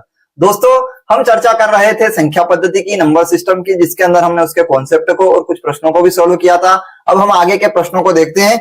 देखिए इस प्रश्न में क्या है, किसी संख्या को विभाजित करने पर प्राप्त शेषफल भाजक से 7 कम और भागफल से 3 अधिक है। यदि भाजक और भागफल का योग 34 34 है तो वह संख्या ज्ञात कीजिए। तो प्रश्न में क्या पूछा दे रखा है, शेषफल भाजक से 7 कम है, तो शेषफल जो है भाजक से कितना कम है 7 कम, तो 7 कम कर दिया। और एको लाइन कहा है कि शेषफल क्या है किससे भागफल से 3 अधिक है, तो भागफल से अपन ने 3 अधिक कर दिया, बस 3 अधिक कर दिया।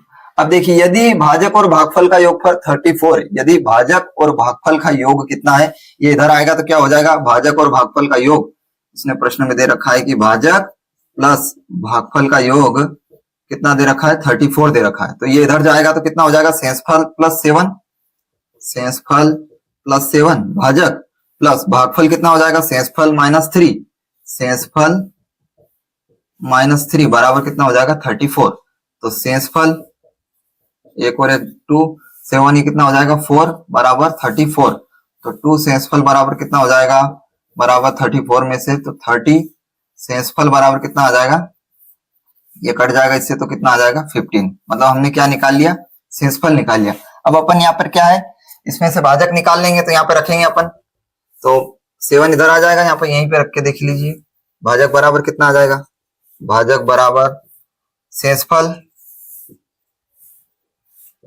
प्लस 7, तो ये कितना हो गया 15 प्लस 7 मतलब कितना हो गया 22, और भागफल निकालेंगे तो भागफल कितना आएगा, भागफल आएगा शेषफल माइनस 3, शेषफल माइनस 3, तो कितना हो जाएगा 15 माइनस 3 इज इक्वल टू कितना हो जाएगा 12, मतलब हमारे पास क्या आ गया है भाजक भी आ गया, भागफल भी आ गया, शेषफल भी आ गया। अब हमने उस कॉन्सेप्ट को जिसको पढ़ा है उसको लगा दीजिए कि ऑप्शन फिर देख लेंगे अपन, यहीं पे दिखा देता हूं आप लोगों को। हमने पढ़ा है कि भाज्य बराबर भाजक गुणित भागफल, भाज्य बराबर क्या पढ़ा है, भाज्य बराबर भाजक गुणित भागफल, भाजक गुणित भागफल और क्या होता है शेषफल। तो अपन ने क्या पढ़ा था, भाज्य बराबर भाजक गुणित भागफल प्लस शेषफल।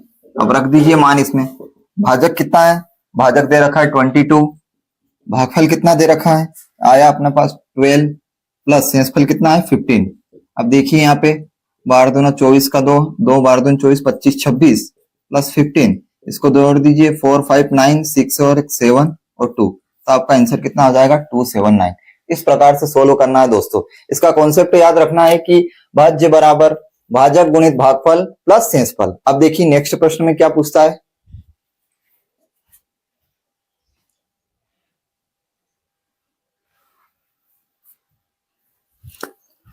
देखिए दोस्तों इस नेक्स्ट प्रश्न में क्या पूछा है आप लोगों से, यहाँ पूछा है कि दो अंकों की संख्या के अंकों में 6 का अंतर है। दो अंकों की संख्या है, उसमें अंकों का अंतर कितना है 6 है।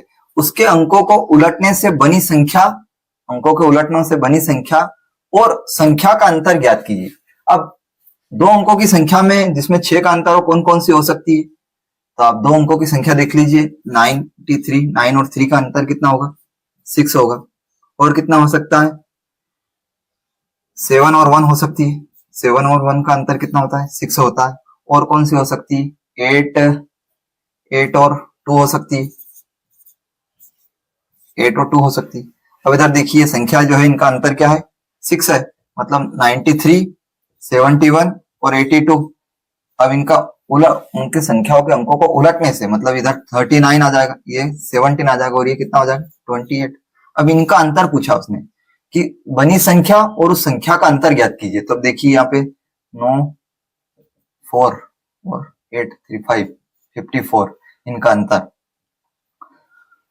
4 6 में से 54 और यहाँ पे 8 4 54।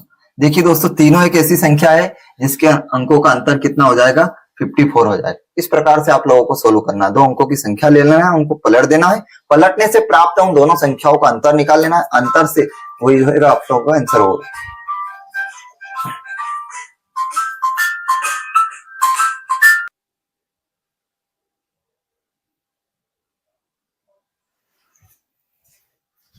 देखिए दोस्तों इस नेक्स्ट प्रश्न में क्या पूछा है आप लोगों से, इस प्रश्न में पूछा है कि एक दो अंकों की संख्या और उसके विपरीत का योग उसके अंकों के योग का k गुना होता है, तो k का मान ज्ञात कीजिए।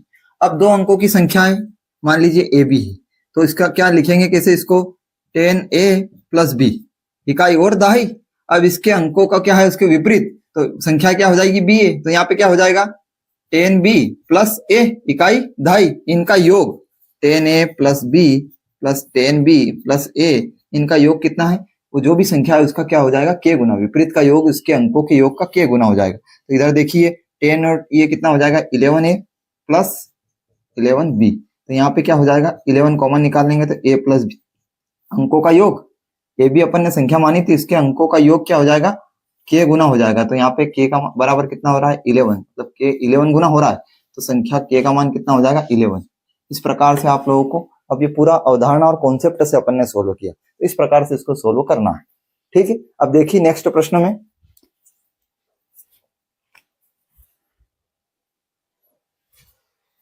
देखिए दोस्तों इस नेक्स्ट प्रश्न में क्या पूछा है, इस प्रश्न में पूछा है कि लगातार तीन संख्याओं का योग 1 2 3 123 है, तो सबसे छोटी संख्या ज्ञात कीजिए। जब भी लगातार तीन संख्याओं का बोले तो अपन उसका क्या है औसत निकाल लो, मिड वाली संख्या निकाल लीजिए। यहाँ पे क्या है मिड वाली संख्या 3 संख्या है, तो 3 चौक 12 3 एकम 3, मतलब जो मध्य वाली संख्या आएगी वो कितनी आएगी 41। तो इधर और एक इधर संख्या आ जाएगी, तो इसका मिड है लगातार तीन संख्या है, तो यहाँ पे 40 आ जाएगी और यहाँ पे 42 आ जाएगी। तो आपको सबसे छोटी संख्या पूछा है, तो आपका आंसर कितना हो जाएगा 40, 40 आपका उत्तर हो जाएगा दोस्तों। इस प्रकार से सोल्व करना है। जब भी आप लोगों को संख्याओं दे दे और उसका योग दे दे और लगातार छोटी या बड़ी संख्या पूछे, तो आप लोगों को क्या उसका औसत निकाल लेना है। औसत क्या है मिड पॉइंट होता है, मिड पॉइंट निकालने से इधर की संख्या और उधर की संख्या अलग अलग तरीके से टाइप वाइज प्रश्न में पूछता है दोस्तों। अब देखिए नेक्स्ट प्रश्न में,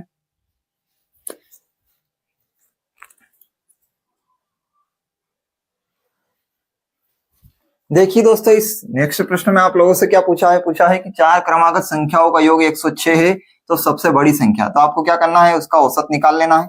4 संख्या है, 4 दूना 8 कितना हो जाएगा 2 बचा, 4 छंग 24, 4 पंजा 20, मतलब 26.5। तो अब ये मिड पॉइंट आया है, तो इधर क्या है, ये मध्य वाला है। आपको क्या है, सबसे बड़ी संख्या निकालना है। तो इधर क्या हो जाएगी, इधर 25 आएगा, इधर 26 आएगा, इधर 27 आएगा और इधर क्या हो जाएगा, 28 हो जाएगा। ये मध्य वाला, इन दोनों के मध्य का पॉइंट निकाल लिया अपन।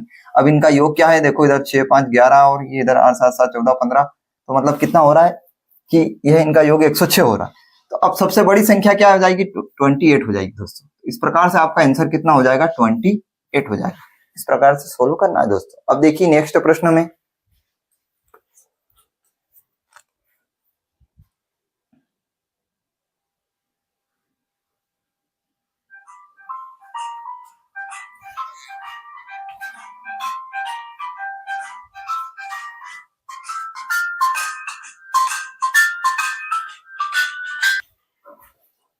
देखिए दोस्तों इस प्रश्न में क्या पूछा है आप लोगों से, यहाँ पूछा है कि किसी संख्या को क्रमशः 2 3 5 2 3 5 से भाग देने पर शेषफल क्रमशः 1 2 3 प्राप्त होता है।